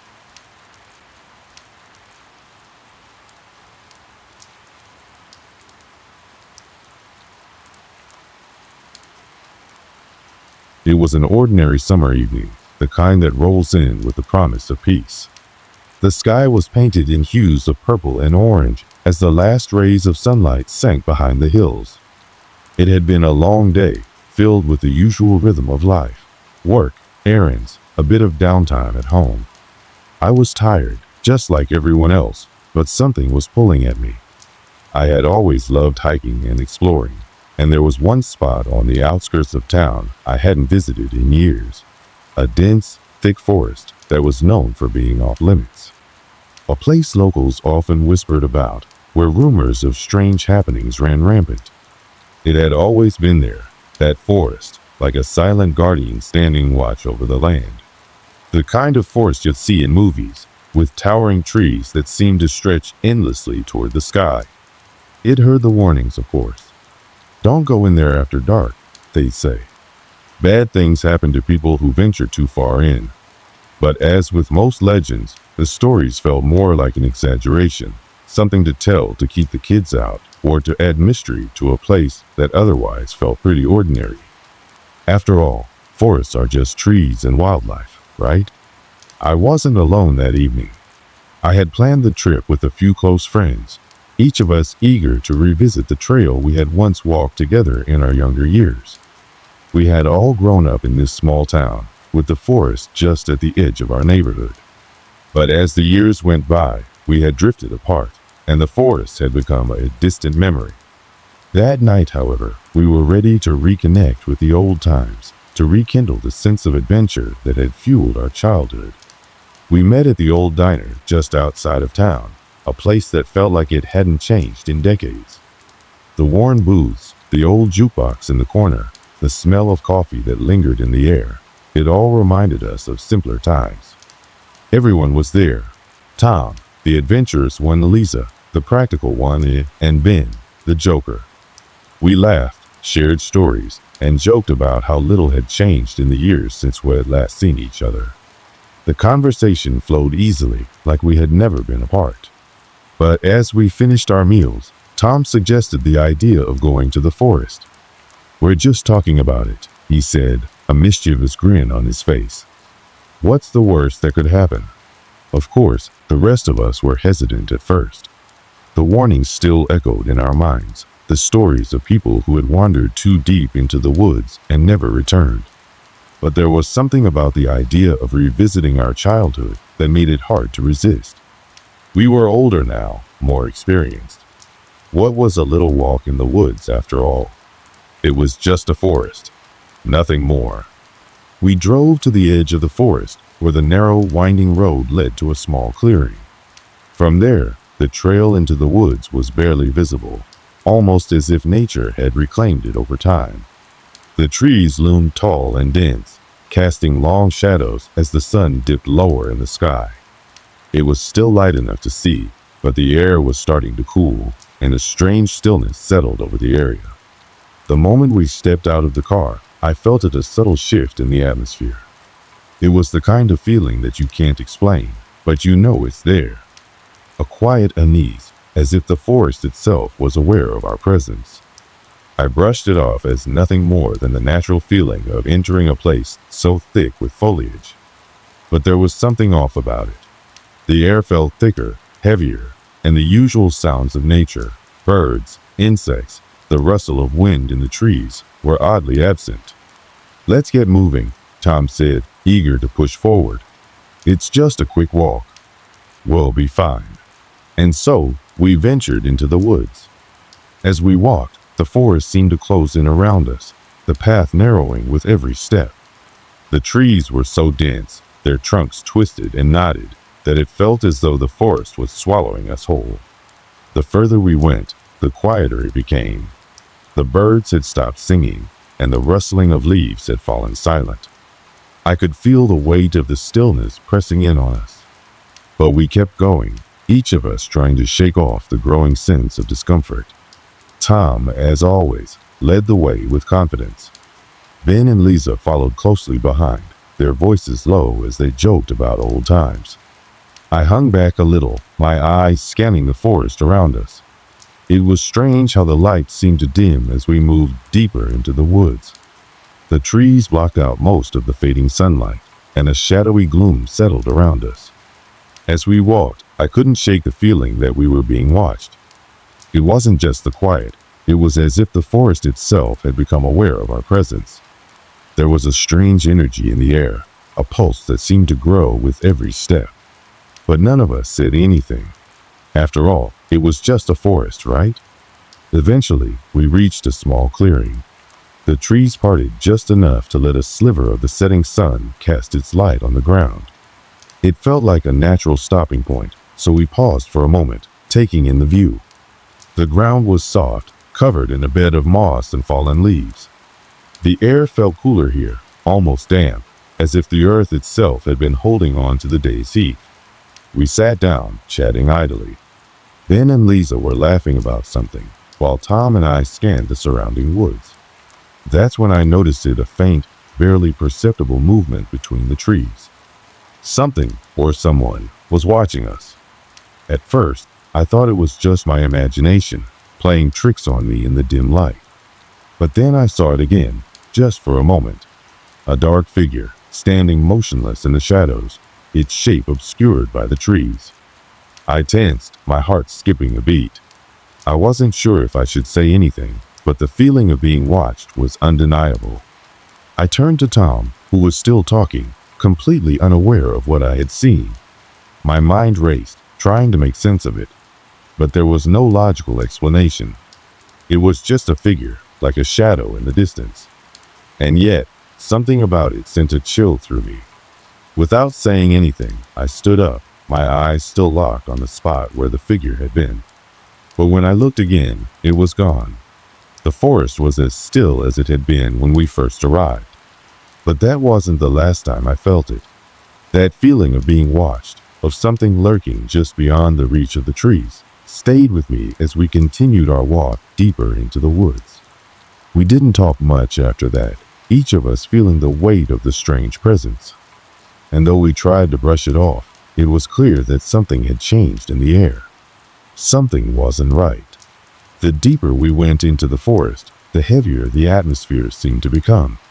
It wasn't just the trees closing in on us, but the feeling of something unspoken lingering in the air. At first, we tried to ignore it. After all, we were supposed to be enjoying the adventure, right? The kind of outing where you get to talk about the old days, joke around, and reminisce about the stupid things we did as kids. But I could feel it now. Something wasn't right. It wasn't just the dense silence. It was as if the forest itself had begun to notice us, taking in every step, every breath. We continued walking in single file, Tom at the front, Ben right behind him, Lisa following closely, and me bringing up the rear. There was no real path anymore, just a faint trail that we had to push through, the underbrush thick with tangled roots and vines. My boots made a soft squelching sound in the damp soil, and every now and then I would feel the coolness of the air wrap around me, like the forest itself was breathing. As we walked, Tom suddenly stopped, his body stiffening as he looked down at the ground. "Hold up," he said, his voice sounding different, more alert. The change in his tone immediately grabbed my attention. I stopped a few steps behind him, waiting for him to explain. "What's wrong?" Ben asked, looking confused. Tom pointed down at the ground in front of him, his finger hovering over something that didn't quite make sense. It was a series of footprints, but they weren't like any footprints he'd seen before. They were too large, too deep, as if something far heavier than us had passed through the area recently. But that wasn't the strange part. What made my stomach drop was the fact that the footprints led nowhere. There was no other sign of anything passing through, no disturbance in the undergrowth, no tracks leading off in any direction. Just a lone set of footprints, standing out starkly against the earth. I felt a strange unease building in my chest as I knelt down to get a closer look. The prints weren't animal prints either. They were too human, too large, like someone had been walking barefoot in the forest. They didn't seem to make any sense. How could something so large have moved through the woods without disturbing anything else? It was impossible, or at least highly unlikely. "All right, that's weird," Ben muttered, stepping back and running a hand through his hair. "Who the hell would be out here barefoot?" "That's what I'm wondering," Tom said, his eyes scanning the surroundings nervously. "There's no way someone else is out here, not this deep into the woods." I glanced around, feeling the tension rising between us. The forest had always felt like a place of solitude, a space where you could be alone with nature. But now it was beginning to feel different, like we were intruding on something, or worse, being watched by something that didn't want us here. The eerie silence felt almost suffocating now, and the odd footprints just made everything seem more unnatural.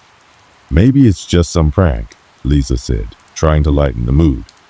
"You know, one of those creepy crawlies some people like to do in the woods to freak people out." But even she sounded less confident as the words left her lips, almost as if she was trying to convince herself more than any of us. I wanted to believe it was just a prank too. Maybe someone else had been out here earlier in the day, playing some weird game.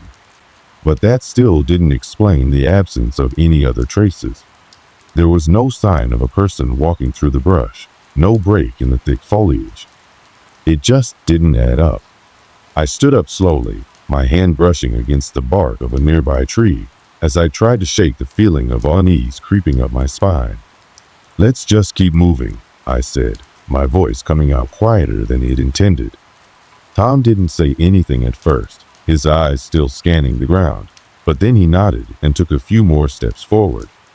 Ben and Lisa followed, but I lingered behind for a moment longer. I couldn't help but glance down at the prints again, feeling a cold chill run down my back. It was as if they were calling me, pulling me into the woods deeper. But I forced myself to turn away, convincing myself that it was nothing more than some weird fluke, something that didn't need to be dwelled on. As we continued along, the uneasy feeling only seemed to grow. The trees began to thicken once more, casting long shadows that stretched out in front of us, and the once familiar path had all but disappeared. It was as though the forest was swallowing us up. And yet, we kept walking, trying to push through the growing tension in the air. We reached another clearing soon after, but this one felt different from the first. The trees around it seemed to form a natural circle, creating a space that felt closed off from the rest of the world. The ground here was hard and cracked, the earth dry compared to the soft, mossy earth we had walked on earlier. But what stood out the most was the large, flat stone in the center of the clearing. It was an odd sight, a large slab of stone, smooth and square, sitting there without explanation. "Where did this come from?" Lisa asked, her voice tinged with both curiosity and apprehension. "I don't know," Tom said, walking up to it. He bent down to inspect it closer, running his fingers along the edges. "Doesn't look like it's been here long either. It's too clean, like it was placed here recently." Ben shrugged, trying to appear nonchalant. "Probably just some weird artifact someone left behind. Maybe an old marker or something. But something about it didn't sit right with me. The stone felt wrong. It was too out of place, sitting there so perfectly in the center of the clearing. It didn't belong in the middle of the forest. Not here, not like this. As if it had been intentionally placed, its presence meant to draw attention. I stepped closer, my eyes scanning the stone surface, looking for any markings or signs of age. But there was nothing, just the smooth, featureless surface. I leaned in, and that's when I saw it. Just at the edge of the stone, barely visible at first, was a faint mark, a symbol scratched into the surface. It was crude, almost like it had been carved in a hurry. A jagged, twisted shape that seemed to spiral inward on itself, like some kind of dark, unsettling pattern. My heart skipped a beat as I stared at it, a sense of dread washing over me.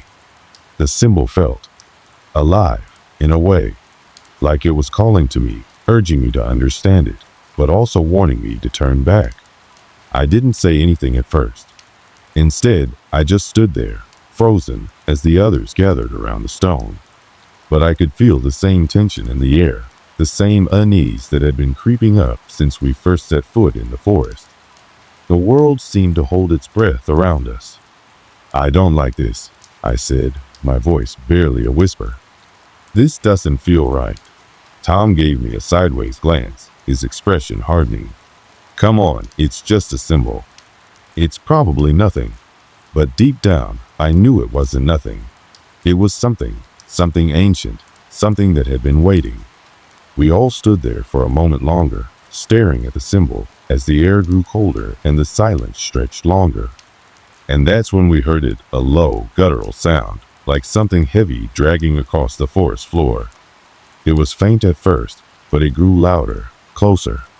I felt my heart race in my chest as I looked around, but there was nothing there. No one, no movement, just the thick forest surrounding us, silent and still. "Did you hear that?" Ben asked, his voice shaky. "I heard it," Lisa said, her face pale. "What the hell was that?" I didn't have an answer, but I knew one thing for certain. Whatever it was real, and it was getting closer. Before anyone could react, the sound stopped abruptly. The stillness returned, heavier than before. I could feel my pulse pounding in my ears as we stood there, rooted to the spot, not daring to move. Something was watching us now, and whatever it was far closer than we realized. We couldn't shake the feeling. Something wasn't right. After the strange sound in the clearing and the symbol on the stone, we tried to rationalize it, tried to tell ourselves that it was just our minds playing tricks. But the tension in the air was palpable, and I could feel it in my gut, gnawing away at me, making it impossible to ignore. Tom was the first to suggest moving on. "Let's just keep going," he said, his voice strained but determined. "We're not far from the end of the trail. We'll be out of here before dark." But I wasn't so sure. Every part of me wanted to turn back. The dense forest around us, now seemingly closing in even further, felt like a trap, a place where every step we took drew us deeper into something we didn't understand, something we weren't meant to understand. We continued on, but the further we walked, the more unsettled I became.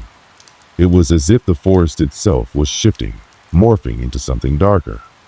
The path, once clear, was now overrun with vines, brambles, and roots, making each step a challenge.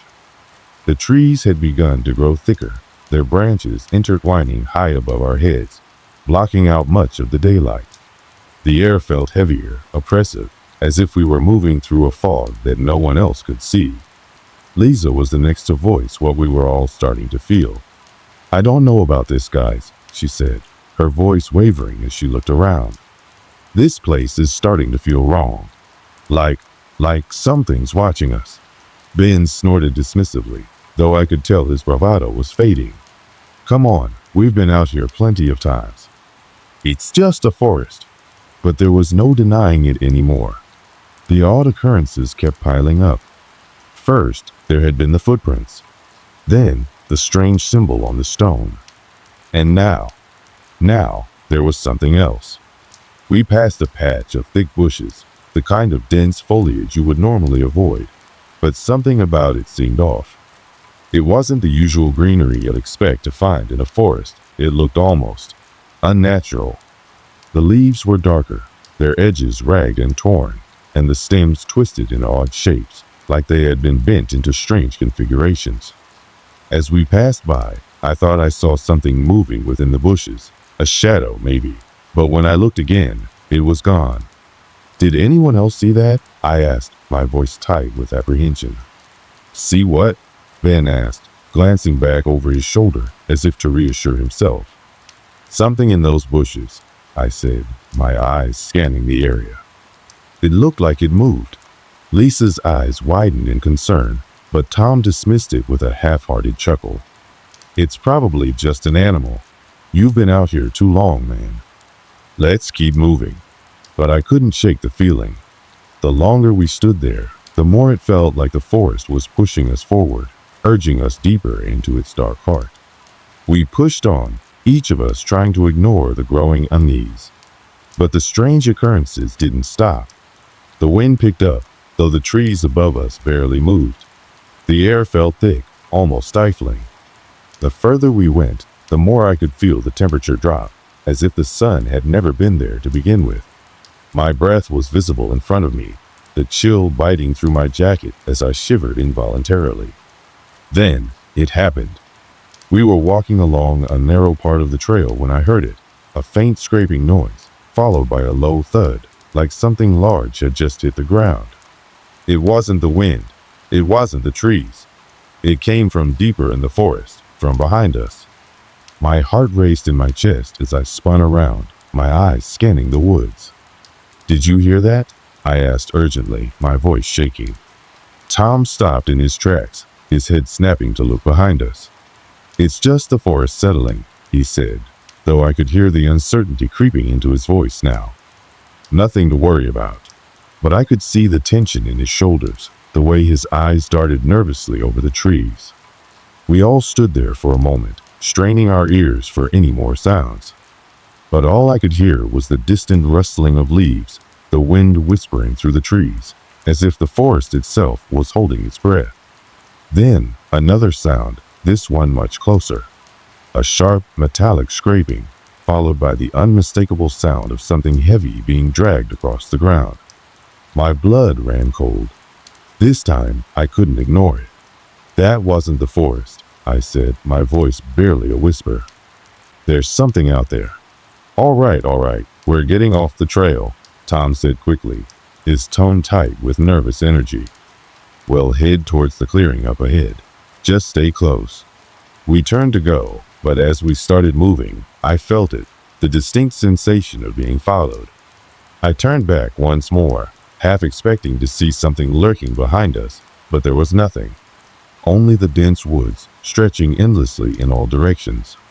Still, the feeling lingered, a presence pressing against my back, urging me to keep moving faster. As we walked, I couldn't help but glance over my shoulder every few seconds. The woods felt like they were closing in on us, every shadow stretching out of proportion, every rustling sound amplifying the dread in my chest. My heart was pounding now, my breath coming in short bursts. Something was out there, something we couldn't see, but it was there. I was sure of it. Then came the next unsettling sign.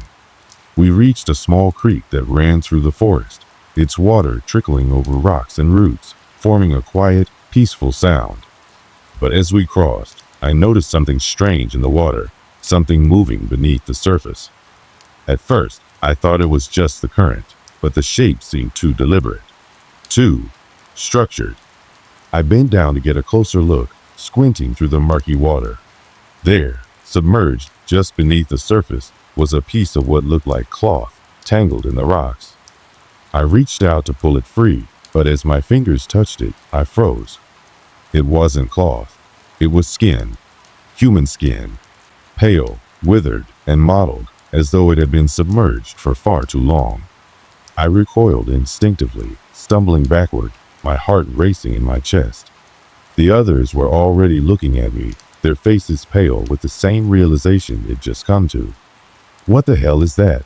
Lisa whispered, her voice barely audible. "I don't know," I said, my voice tight with fear. "But I don't want to find out." Tom was already backing away, pulling us away from the creek. "Let's get out of here. Now." We didn't need any more encouragement. We turned and ran, the sound of our footsteps pounding in the dirt, the underbrush snapping and cracking beneath us. We didn't look back. The forest had already started to change, the trees twisting, the shadows deepening. Something was following us now. Something alive, something aware. We had to get out. But no matter how fast we ran, no matter how far we pushed through the woods, it felt like we were getting nowhere. The chase through the forest had become a blur. The sense of panic was overwhelming, pressing in from all sides as we stumbled over roots and rocks, trying to keep our footing. But no matter how hard we ran, the path seemed to stretch on endlessly. The trees seemed to tighten around us, their gnarled branches reaching out as if trying to trap us in their embrace. Every shadow held something lurking just beyond the edge of sight. I was gasping for breath, my chest tight with the effort. I could hear Tom ahead of me, his heavy footsteps pounding against the earth, his voice hoarse with urgency. "Keep moving, we're almost there. We just have to get out of here." But the more we ran, the further the clearing seemed. I glanced over my shoulder once more, my eyes scanning the darkness, but there was nothing. Nothing I could see anyway. But there was something in the air, something that made the hairs on the back of my neck stand up. I could feel it, even if I couldn't see it. It was close. Too close. "Tom!" I yelled, my voice cracking with fear. "Something's following us." Tom didn't answer. Instead, he kept running, his eyes wide with panic. I couldn't tell if he was too terrified to acknowledge my words, or if he simply didn't want to believe what we both knew to be true. Whatever it was that had been haunting us in the woods, it was real. And it wasn't letting us go. Then, without warning, the forest seemed to open up. The trees cleared, and the ground flattened out, revealing a wide expanse of dark earth. It wasn't a clearing. It was something else, something far worse. We skidded to a stop, my heart hammering in my chest. The air here was different, thick, suffocating, as if the very ground beneath our feet was alive.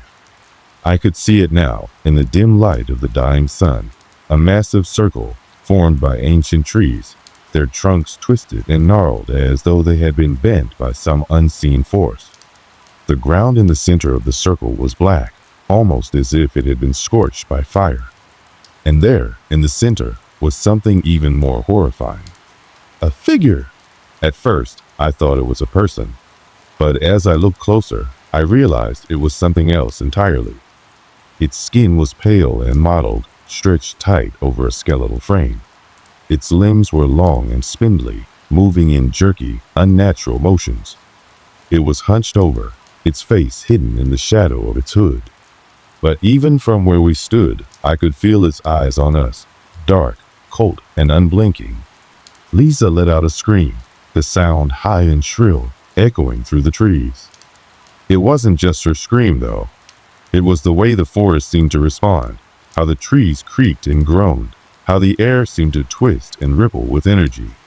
Something was happening, something I couldn't explain, and it felt like the forest itself was alive, aware of us, angry with us for disturbing it. "Run!" I shouted, but my voice came out more like a hoarse whisper, barely audible over the pounding of my heart. We didn't need any more prompting. We turned and sprinted in the opposite direction, our feet flying over the uneven ground, the cold air stinging our faces as we gasped for breath.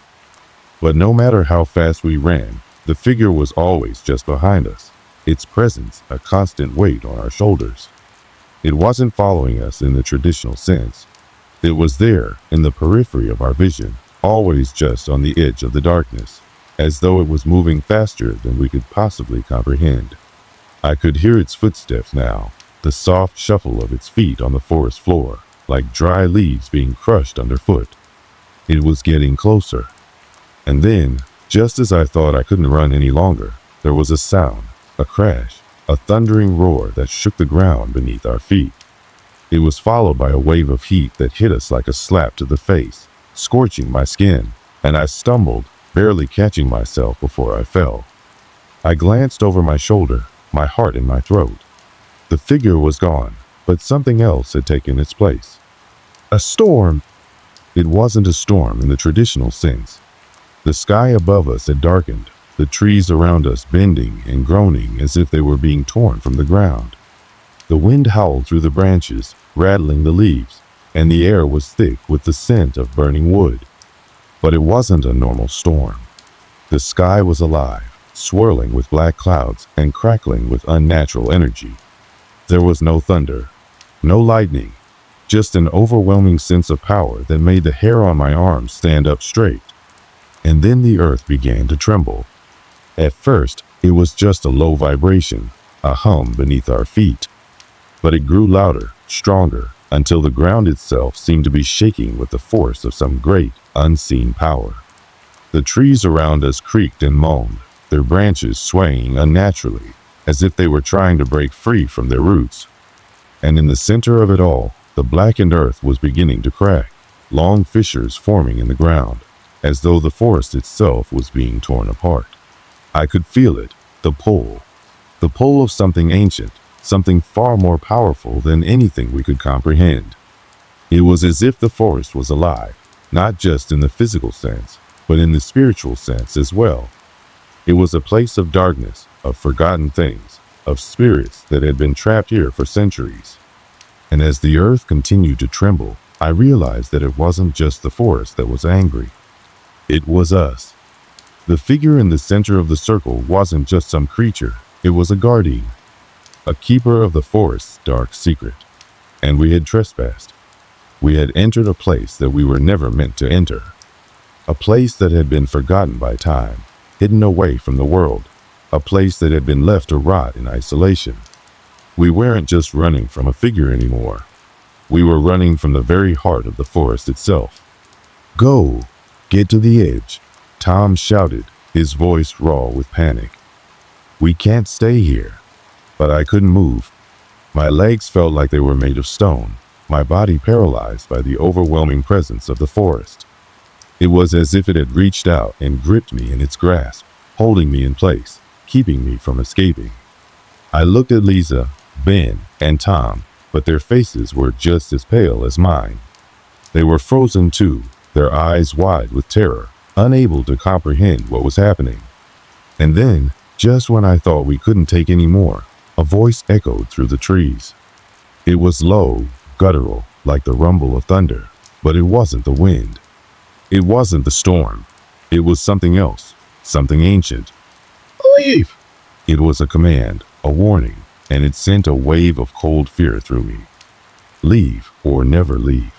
The words hung in the air, heavy with an energy that was almost tangible, pressing down on us like a weight. And in that moment, I realized something that twisted my gut with dread. This wasn't just a forest. It wasn't just a place of trees and rocks. It was a prison. The air seemed to freeze around us, heavy with the force of something far older and more dangerous than anything we could understand. It wasn't just fear that gripped us. It was something primal, something that made us question everything we thought we knew about the world. Tom was the first to move, breaking the trance that had kept us rooted to the ground. He pulled on my arm, his grip tight, desperate. We need to get out. Now! His words didn't make sense at first. Get out of what? The forest? Or this nightmare? But the realization hit me like a punch to the gut. There was no escaping what we had unleashed. Not fully. Not without consequences. Still, I couldn't stand there anymore. My feet moved of their own accord, stumbling forward as my eyes flickered around, desperately searching for something, anything familiar. The trees had changed. They weren't the same as before, twisted and towering, but now they seemed to lean closer in on us, their branches blocking out the last few rays of light as though trying to suffocate the world.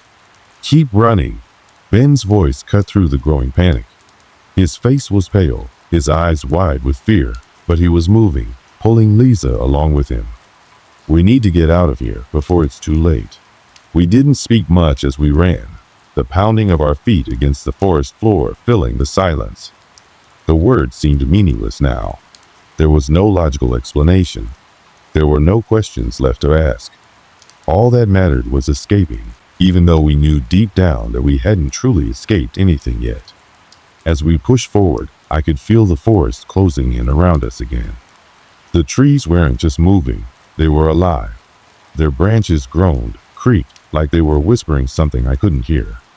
I wanted to look back, to confirm that whatever had been watching us wasn't still there, but I couldn't bring myself to do it. To turn around would have meant acknowledging that we were not in control, that the forest had already won. Just keep running. Tom's voice was desperate now, his breath ragged. We're almost out.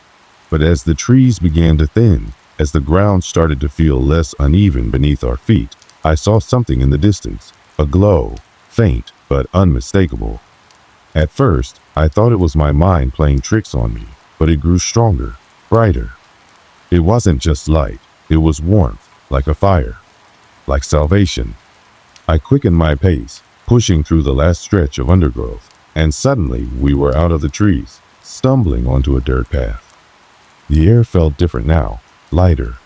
The oppressive weight that had been pressing down on us for so long lifted, and for the first time in what felt like hours, I could breathe again.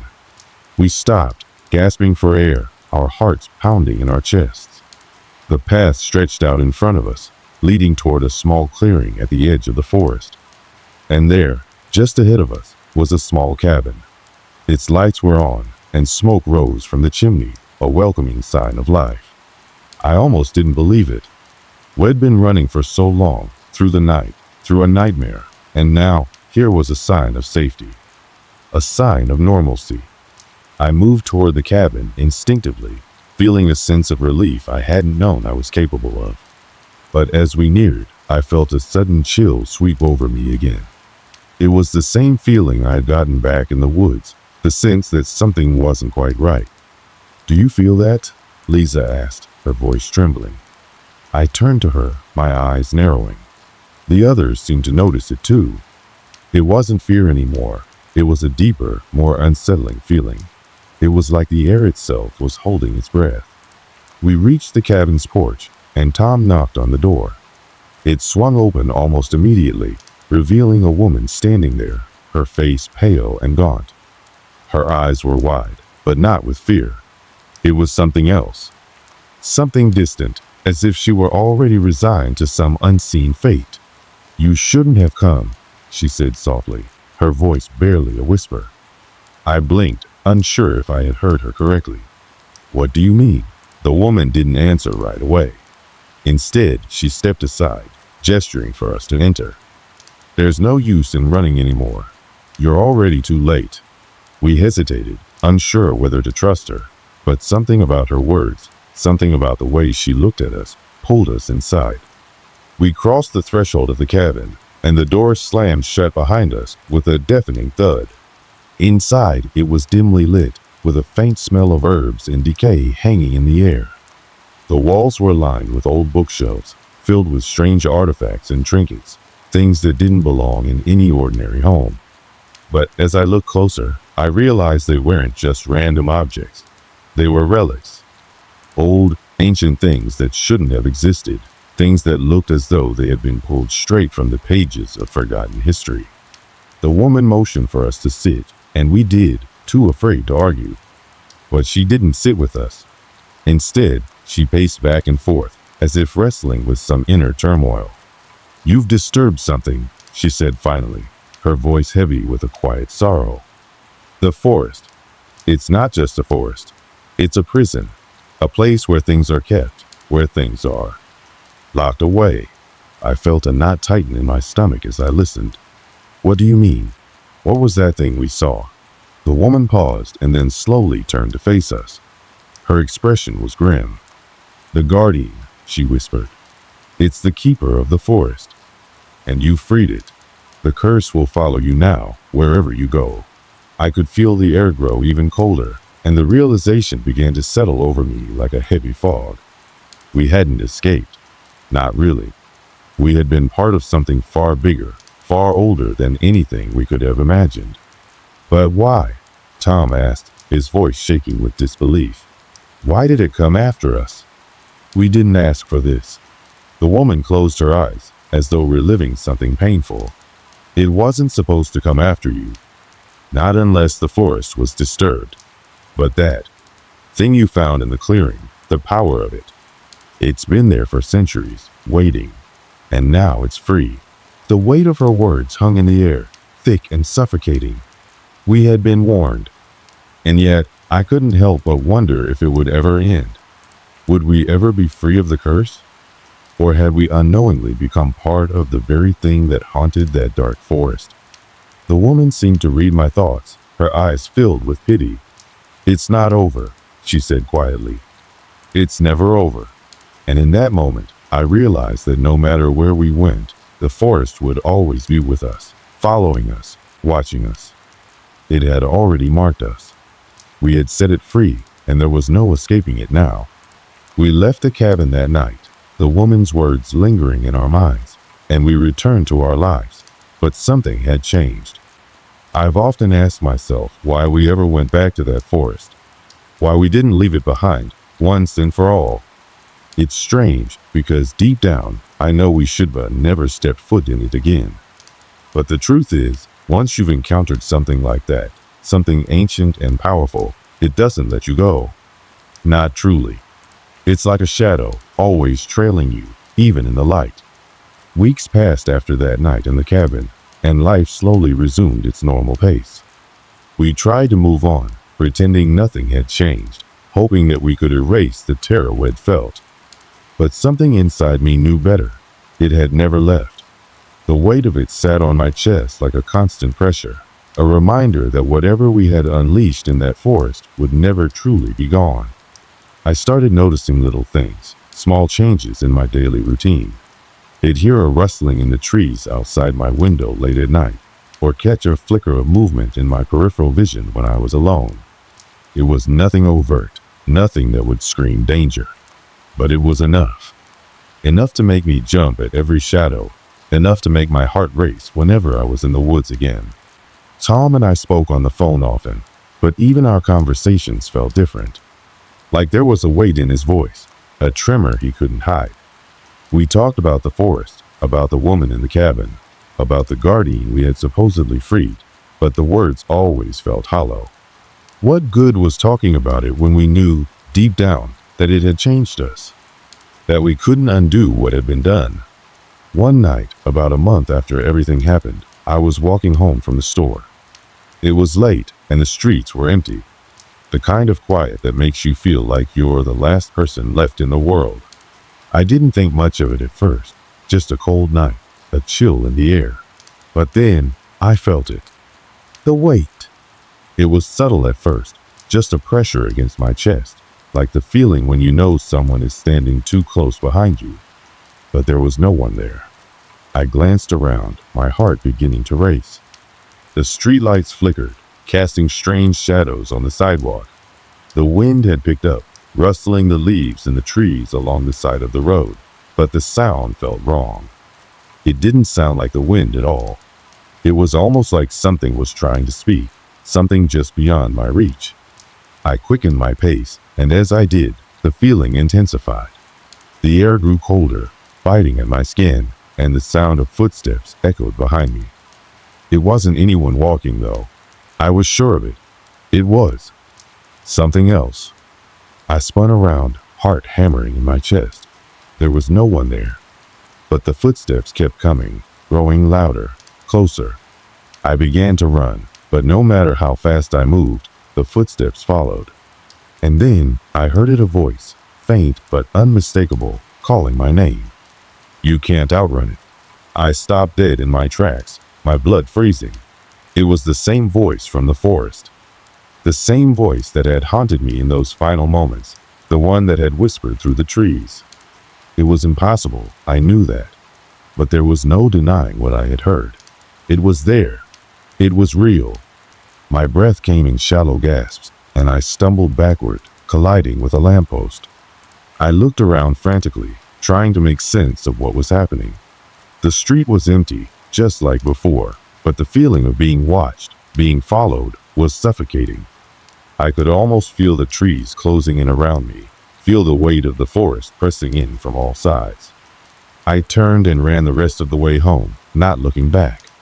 But even as I locked the door behind me, even as I tried to calm my racing heart, I couldn't shake the feeling that the forest hadn't finished with me. It hadn't finished with any of us. In the days that followed, I avoided the woods. I didn't go near them. But it wasn't just the woods that haunted me. It was everywhere. Every corner I turned, every quiet moment, there it was, a presence, a watchful eye. A feeling that I could never escape. Tom didn't fare any better. He started calling me more frequently, his voice strained and filled with fear. Had seen shadows moving in the corners of his vision. Had heard things whispering in the wind when there was no one around. We both knew it was the forest, or whatever had been awakened in it. It was with us now, like a curse. We were no longer just its victims, we were part of it. Its influence had seeped into our lives, twisting our thoughts, our actions, until we couldn't tell what was real and what was just a remnant of the thing that had followed us home. I tried to speak to others about it, to tell them what had happened. But no one believed me. No one could understand the terror that had become my reality. To them, it was just a story, a bad memory. To me, it was something much worse. It was a prison I couldn't escape. And though I knew I would never fully understand the forest or what we had unleashed, I knew one thing for sure. It wasn't over. It wasn't ever going to be over. The Guardian was still out there, watching, waiting, and it was just a matter of time before it came for us again. But this time, there would be no cabin to run to, no escape.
It was a trip I had been looking forward to for weeks. A quiet weekend getaway to unwind from the daily grind. I had booked a room at an old historical hotel located in a small, quiet town nestled in the mountains. From the pictures, it looked like something straight out of a classic movie. Antique furniture, ornate chandeliers, and a cozy atmosphere that promised relaxation and peace. I arrived on a Friday evening, just as the sun was starting to set behind the peaks. The air was crisp, the kind of chilly that makes you wrap your coat tighter around yourself. As I parked my car in front of the hotel, I noticed how quiet it was. The town, and especially the hotel, seemed almost frozen in time. The kind of place where nothing ever changes. I couldn't help but feel a sense of nostalgia, even though I had never been here before.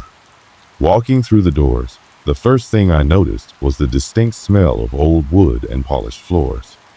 The lobby was grand, but had a sort of faded elegance, like it had been neglected over the years, but still tried to hold on to its charm. The receptionist, a middle-aged woman with graying hair, greeted me with a warm smile. She was friendly, but there was something strange about her, a coldness that I couldn't quite place. I checked in, received my room key, and made my way upstairs. The hotel had only a few floors, and the corridors were dimly lit, with flickering bulbs hanging from the ceilings. I could hear the sound of my footsteps echoing down the hallway, making it feel emptier than it actually was.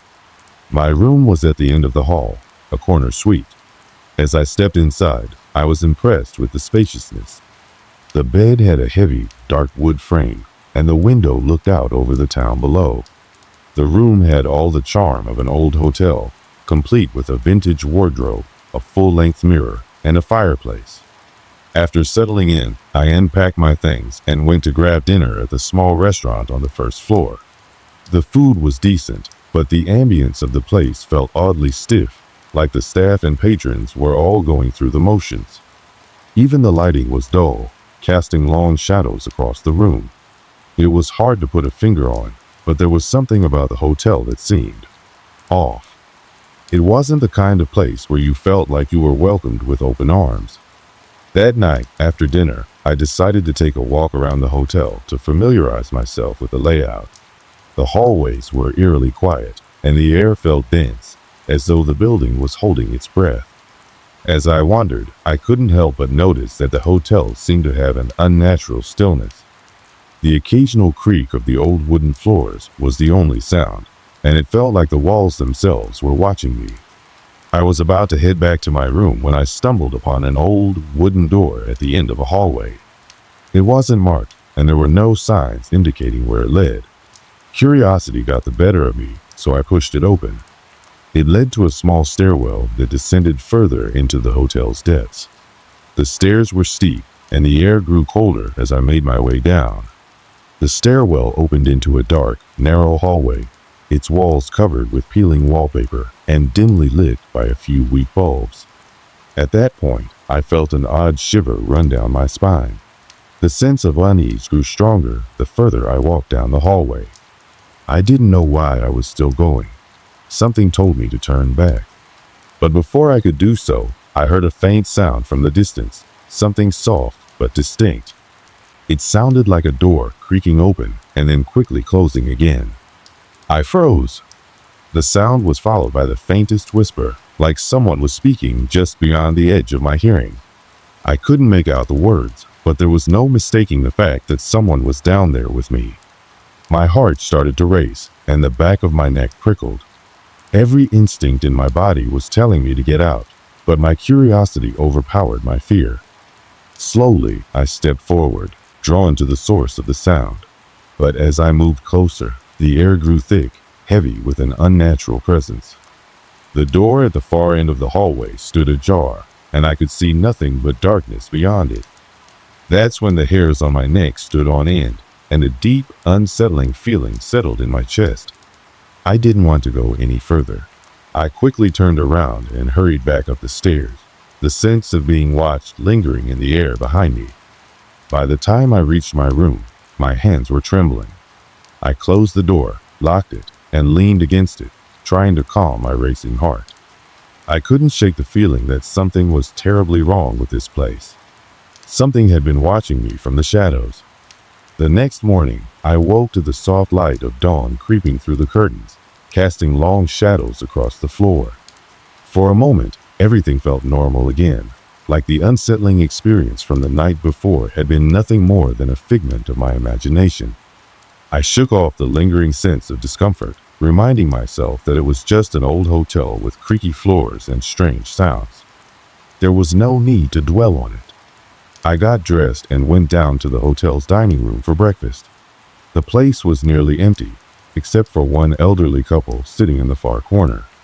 Their voices were low, and their presence seemed to blend into the background, like they were a permanent fixture in the hotel. The staff greeted me politely, but there was still that sense of coldness, as if they were going through the motions without any real enthusiasm. I ordered a simple breakfast, scrambled eggs, toast, and a cup of coffee. As I sat down by the window, I glanced around the room. The antique furniture, the faded wallpaper, and the low-hanging chandeliers gave the room an air of outdated elegance. There was a warmth to the place, but it was the kind of warmth you'd expect from a museum, not a living, breathing hotel.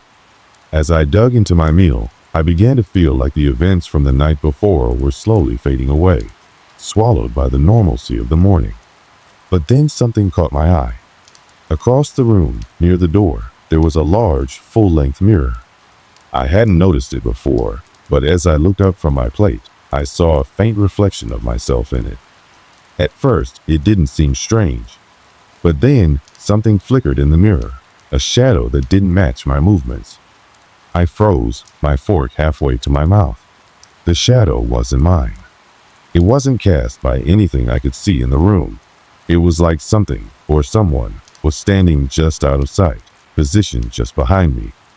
I slowly turned my head, scanning the area, but there was nothing there. The mirror reflected the entire dining room, yet no one was standing behind me. I quickly glanced back at the reflection, hoping it was just a trick of the light, but the shadow was still there. It seemed to grow darker, more pronounced, as if something was slowly taking shape. I felt my breath catch in my throat. The hairs on the back of my neck stood up, and I could feel a wave of cold wash over me. I turned back around to look at the elderly couple, wondering if they had seen anything, but they were obliviously eating their meal, unaware of my growing unease. For a moment, I just sat there, frozen, staring at the mirror. Was it my imagination? Was I just tired? I couldn't explain what I had seen. I shook my head, trying to push the thought out of my mind, but the feeling of being watched lingered. The rest of the morning passed uneventfully, but I couldn't shake the feeling that something was off. Every time I passed a mirror, I couldn't help but glance into it, half expecting to see that shadow again. But it never appeared. I decided to spend the day exploring the town to clear my mind. The hotel had a small gift shop, but other than that, the town didn't have much to offer. It was quaint, with cobblestone streets and a handful of local shops that felt stuck in time. I wandered around aimlessly, trying to put the hotel out of my mind. When I returned to the hotel later in the afternoon, I felt a strange sense of relief. There was something comforting about the building's familiarity. But as I entered the lobby, I was greeted by an unexpected sight. The receptionist, the woman I had spoken to the night before, was standing by the desk, staring at a large, old photograph hanging on the wall. She didn't seem to notice me at first. She was just standing there, her hands clasped in front of her, staring at the picture with an intensity I couldn't quite place. I glanced at the photograph. It depicted the hotel from many years ago, back when it was newly built. But there was something unsettling about the image. The hotel looked much brighter, more alive, but the people in the photo, they looked strange. They were all staring directly at the camera, their expressions blank, their eyes unnaturally wide. It was like they weren't just posing for a picture, but trying to communicate something through their gaze. I shook the thought away and cleared my throat, hoping to break the woman's focus. She blinked and looked at me, her expression returning to that polite, detached smile. "Is everything okay?" I asked, trying to keep my voice steady. She nodded slowly, as if waking from a trance. "Yes, of course. Just admiring the old photograph. It brings back memories," she said. her voice trailing off as she turned away from it. She quickly returned to her desk, as if nothing had happened. I wasn't sure what to make of it. It was as if the woman had been lost in the photo, almost hypnotized by it. I didn't want to dwell on it, so I made my way back upstairs to my room. That night, I decided to take another walk around the hotel, hoping the fresh air would clear my mind. The hallway was as quiet as it had been the night before, and the flickering lights made the place feel like a relic from another time. As I walked past the large mirror near the staircase, I couldn't help but glance at it once more. This time, I didn't see the shadow. But something was different. There was a faint, almost imperceptible distortion in the glass, like the surface of the mirror was rippling slightly, as though it were alive. I stood frozen, staring at the reflection, waiting for it to settle. But the ripples didn't stop. They moved across the glass in a slow, undulating motion. I stepped back, my heart racing, and hurried up the stairs, my mind racing with questions I couldn't answer. Was it the same mirror from earlier? Was I imagining things? Or was something else happening in this hotel? Back in my room, I tried to shake the unease, but it was impossible. I kept thinking about the shadow, about the distorted reflection, and the strange photograph downstairs. It felt like the hotel was somehow watching me, like it had a presence of its own. And whatever it was, it wasn't friendly.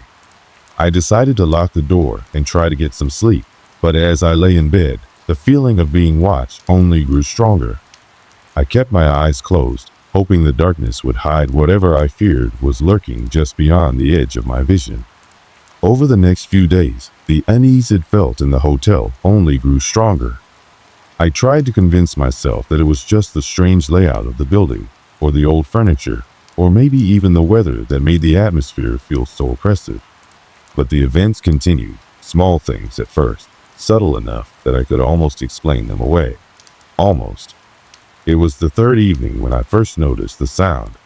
At first, I thought it was just the wind rattling the windows, but as I stood by the window in my room, I realized that it wasn't coming from outside. It was faint, almost imperceptible, like a soft tapping, coming from somewhere deep within the walls. My pulse quickened as I stood still, listening, trying to place it. It sounded like a gentle knocking, rhythmic, as if someone or something was trying to get my attention from behind the walls. I turned away from the window and moved cautiously toward the door. It had been several days since I had heard anything like this, and I wasn't sure what to make of it.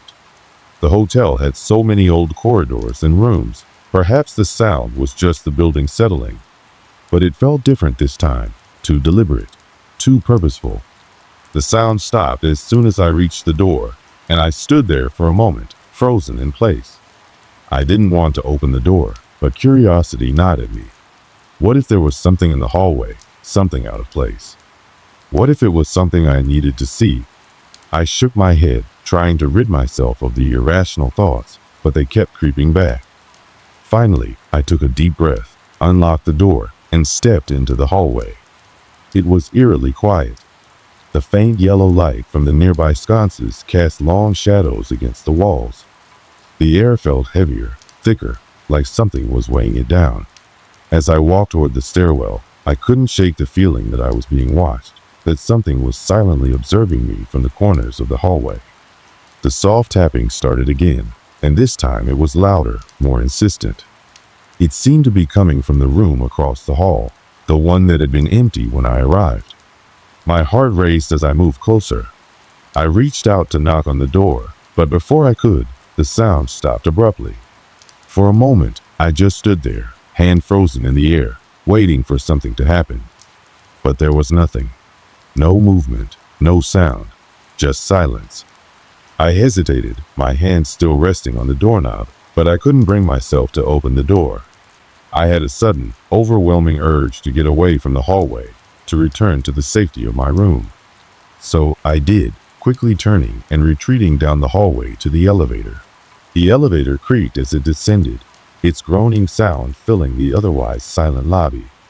As the doors opened, I stepped out into the main area of the hotel and was immediately struck by the thick, musty air, as if the whole building had been holding its breath. The hairs on the back of my neck stood on end, and for the first time, I felt the weight of the hotel's ancient history pressing down on me.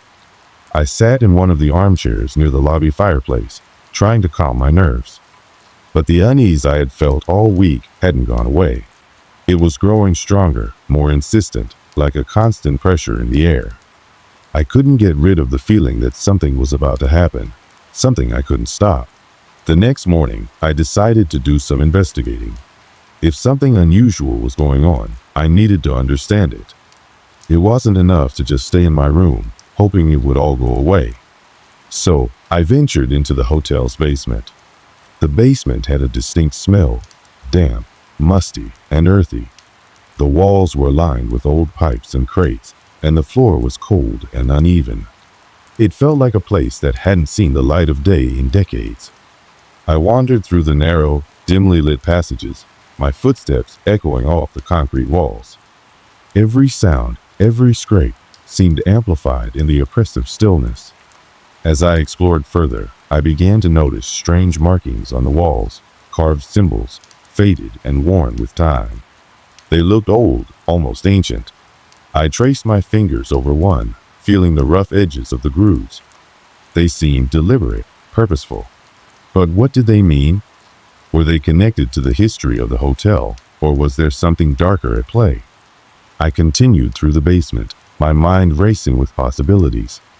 Each turn seemed to lead me deeper into the heart of the hotel, further from the world I knew. And the deeper I went, the more I began to feel it, the sense that I was not alone. There was something down here with me, something unseen, watching from the shadows. A low whispering sound, faint at first, reached my ears. I froze, straining to listen. It was impossible to tell where it was coming from, but the voice, it was as though someone was calling my name. But no one was there. I rushed back toward the stairs, my heart pounding in my chest. The whispering grew louder, more urgent, echoing off the walls like a chorus of voices. I reached the staircase and sprinted up, desperate to escape the oppressive atmosphere of the basement. When I reached my room, I slammed the door behind me and locked it. My hands were shaking as I tried to collect myself. What had just happened? Had I really heard voices down there? I couldn't be sure, but I was certain that something was wrong with this place. Something that went beyond the ordinary. The days that followed only increased the sense of dread. Strange things began happening more frequently. I would hear footsteps behind me when no one was there. Doors would creak open on their own, and I would feel an ice-cold breath on the back of my neck, even though the air was warm. The feeling of being watched was constant, like a weight on my shoulders, and no matter how many times I checked, I never found the source of the feeling. At night, I could hear the sound of whispering again, faint and indistinct, like voices drifting through the walls. It was always the same, too quiet to understand, but close enough to send chills down my spine. I decided to confront the hotel staff. I went to the receptionist and asked her about the history of the place, hoping she could shed some light on what I was experiencing. But when I spoke to her, she seemed distant, almost robotic in her responses. She didn't seem surprised by my questions, as though she had been asked the same things 1,000 times before. "Some places have a history," she said, her eyes fixed on something beyond me. "And that history stays with them. It doesn't let go." Her words echoed in my mind long after I had left the desk. What history was she talking about? What had happened here, all those years ago, that had left such a powerful, lingering presence in the hotel? By the time the events had spiraled into the terrifying frenzy that now consumed me, I had nearly lost track of what was real. The hotel, which I once thought was simply old and mysterious, had turned into something else, something darker, something that clung to the very air I breathed. I could no longer trust my senses, my instincts, or even my thoughts. They had become as warped as the hotel itself. It was a stormy night when everything came to a head. The rain had been relentless for hours, and the wind howled against the windows, the storm seeming to match the turmoil inside me. I had been awake for what felt like days, the sense of dread pushing me to the brink of insanity. My room was suffocating, the walls closing in as the oppressive silence weighed heavily on me. It was as though the building itself was alive, watching, waiting for something. I had spent the day wandering the halls, trying to make sense of the increasing occurrences that had plagued me. I had revisited the basement, but the same chilling silence had greeted me, the whispering voices too faint to trace, but still so tangible in the air. The markings on the walls seemed to call out to me, their symbols dark and menacing, yet I couldn't decipher their meaning. I had spoken with the staff again, but they had been eerily tight-lipped, their eyes glancing away when I asked about the history of the place. Something was hiding, something ancient, and it wasn't content with being ignored anymore. That night, I could feel it, the presence. It had grown stronger, more forceful. The usual subtle shifts in the air, the cold breath on the back of my neck, had escalated. Now, the air itself felt thick, as though every molecule was charged with an unseen force.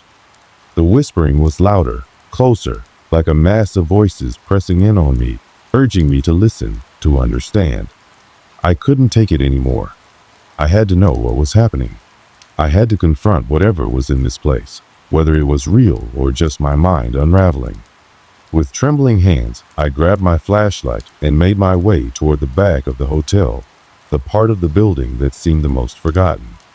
The hallways were darker here, the wallpaper peeling and stained, the floors creaking underfoot. Every step I took seemed to echo through the emptiness, like a countdown to something inevitable. As I moved deeper into the hotel, the temperature dropped, and the air grew heavier, thick with the scent of decay.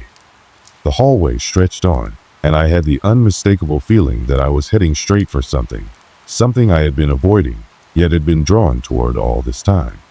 I rounded the corner and entered a narrow, dimly lit corridor that seemed to stretch on forever.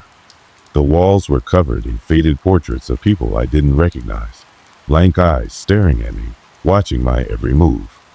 The low murmur of voices grew louder with each step until it was nearly deafening, the words indistinct, but their tone, pleading, angry, desperate, was unmistakable. And then I saw it.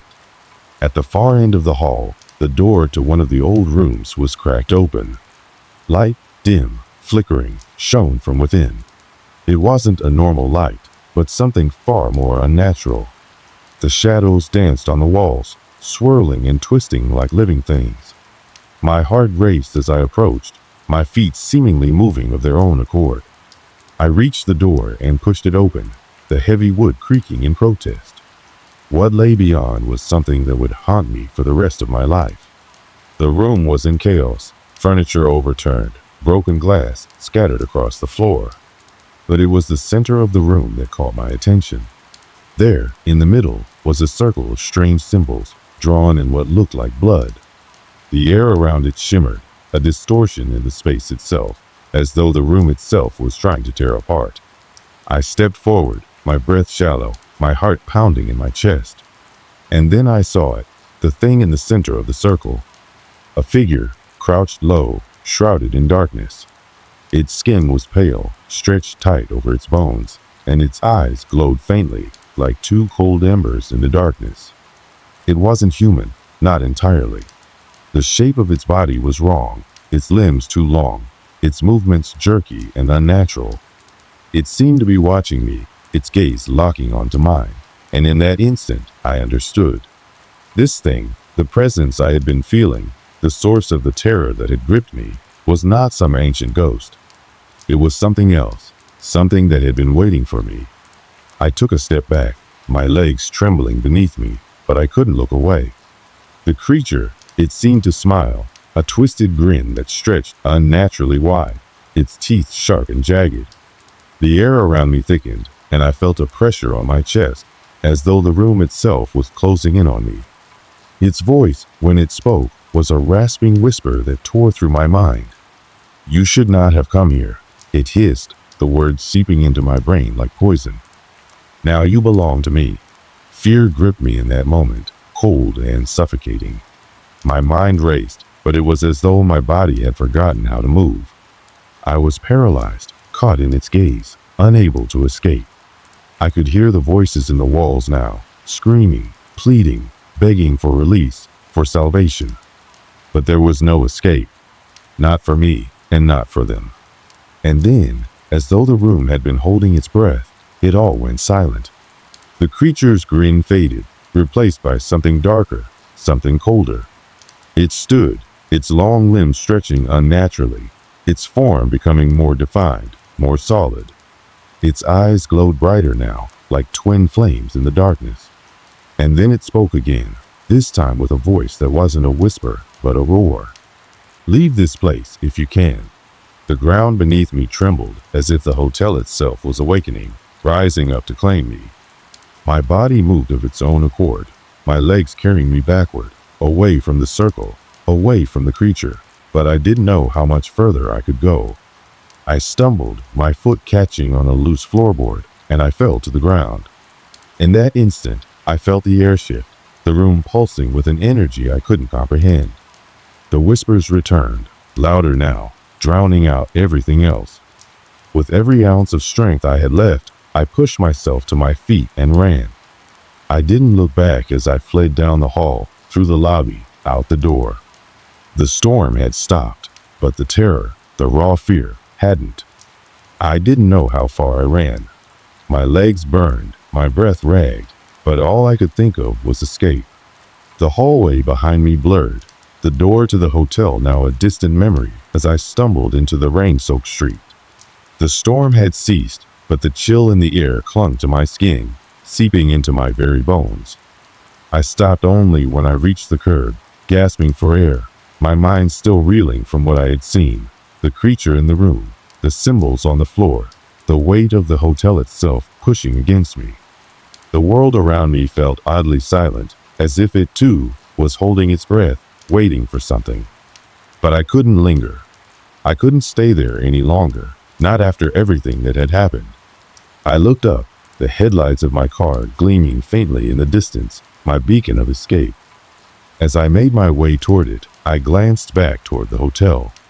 The building stood still and silent, almost as though it had never been alive in the first place. No lights, no movement, just an ancient structure, as cold and lifeless as the moment I first entered it. But I knew better. The hotel was not gone. It wasn't over. It wasn't finished with me yet. I could feel it, deep in my gut, like a lingering sickness that would never quite leave. I unlocked the car and slipped inside, my hands trembling as I started the engine. The sound of the engine revving was the only thing that broke the quiet. I wanted to drive far, far away from this place. The hotel had claimed too much of me already, and I didn't want to think about the horrible thing that had watched me from the shadows, its twisted smile searing into my memory. But as I drove, I couldn't escape it. The fear clung to me like a second skin. The silence in the car was oppressive, and the only sound was the low hum of the tires against the wet asphalt. The reflection of the streetlights blurred in the rearview mirror, but every time I glanced at it, I saw only darkness. The drive was long, but it felt endless. Every mile seemed to drag on longer than the last. And no matter how far I went, the feeling of something following me didn't fade. My mind raced. What was that creature? What had I uncovered, and why had it all been waiting for me? I didn't have answers, and that was the scariest part of all. When I finally arrived at the nearest motel, I barely had the strength to park the car. My hands were shaking uncontrollably, and my body felt like it was made of lead.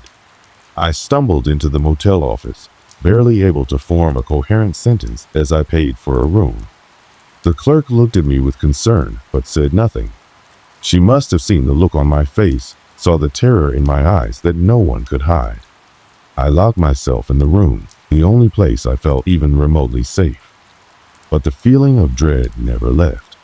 Even though I was miles away from the hotel, the unease lingered, a constant reminder that whatever had happened there, whatever I had uncovered, wasn't finished. I spent the night staring at the ceiling, the weight of exhaustion pressing on me, but sleep refused to come. Every creak of the floorboards, every gust of wind rattling the window, sent my heart into overdrive. I knew it was futile, but I kept looking over my shoulder, half expecting to see something lurking in the corner of the room. But there was nothing. No creature, no shadows, no whispers, just the crushing silence. The next morning, I left the motel, unable to stay another minute. I had to leave that town, leave that area, leave everything behind. As I packed my things into the car, my mind kept returning to the questions that had no answers. Why had I been drawn to that hotel? Why had the creature chosen me? And then there were the voices. The whispers that had started so quietly, almost like a passing breeze, but had grown louder with every passing day. Were they real?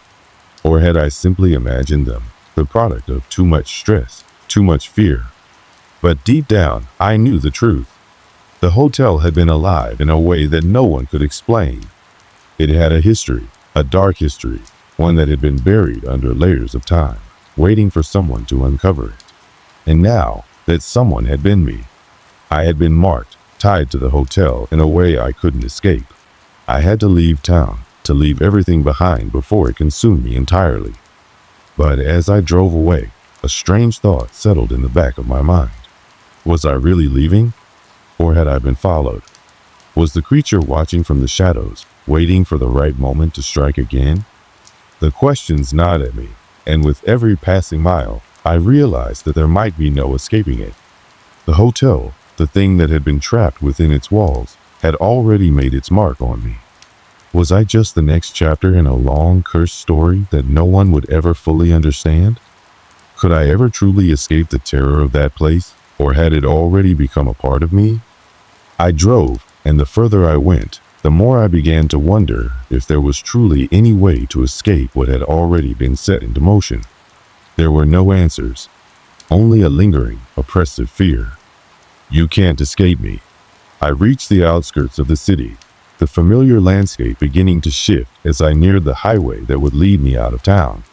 The buildings grew sparse, replaced by nothing but fields and empty stretches of land. It should have felt like relief, but it didn't.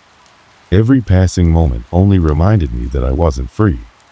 The fear that had once been sharp and suffocating now felt like a heavy weight pressing on my chest. Even though I was alone, I couldn't shake the sensation that something was with me, that it was always with me. A flash of movement caught my eye, a fleeting shadow crossing the road, disappearing into the underbrush. I slammed my foot on the brake, heart racing, eyes scanning the rearview mirror. Nothing. It was as if the world had frozen, the air itself holding its breath. I tried to convince myself it was nothing. A trick of the light, my mind playing games with me after everything it had been through. But deep down, I knew I was being followed. The road stretched on, endless and empty, yet no matter how fast I drove, the dread inside me grew. I glanced at the rearview mirror again, my hands tight on the wheel, the reflection of my own face staring back at me, haunted, weary, hollow. I was losing myself. The man who had walked into that hotel weeks ago felt like a different person now. I had seen things no one should ever see. I had crossed a line that could never be uncrossed.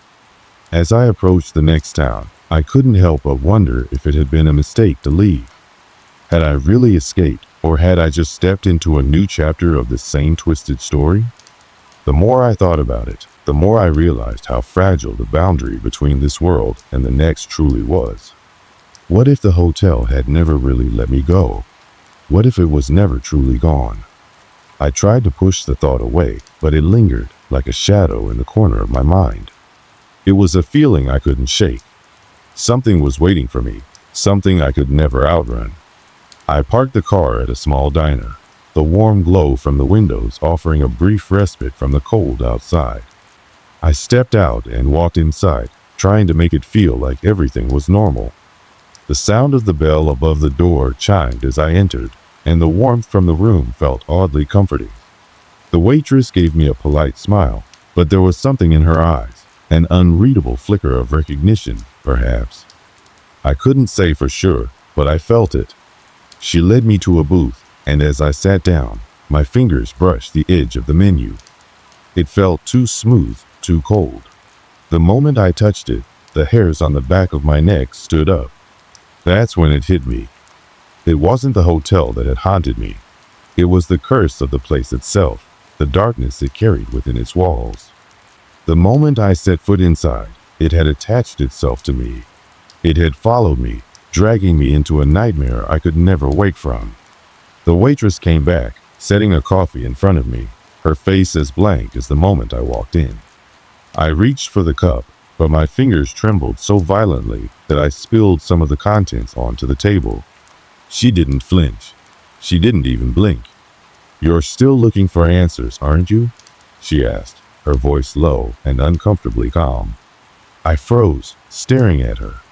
Her smile never wavered, but there was something in her eyes, something cold and ancient. She knew. She knew exactly what had happened. I opened my mouth to speak, but nothing came out. The room felt like it was closing in on me. The waitress tilted her head, as though waiting for me to say something, but all I could do was stare at her, feeling the weight of her presence in the air around me. The words that followed were not from her mouth, but from my own mind. "You're never really free, are you?" It wasn't a question, it was a statement. The words settled into the air like smoke, lingering long after they had been spoken. I had tried to outrun it. I had tried to leave it behind. But I realized now that the hotel had never been the source of the evil. The evil had always been within me, ever since that first step through the door, ever since I had glimpsed the horror hidden beneath the surface. The waitress reached across the table, her hand cold against mine, and I saw it then, the same twisted, vile smile I had seen before in the hotel. I tried to pull away, but it was too late. She was already inside me. "You're not the first," she whispered, her voice no longer human, "and you won't be the last." I wanted to scream, to run, to fight against it, but the darkness enveloped me, and I felt myself sinking further into the void. It wasn't the hotel that had haunted me, it was everything that came with it, everything that followed.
It was late autumn, the type of weather where the chill of the air clings to your skin, and the days start to shorten earlier than you expect.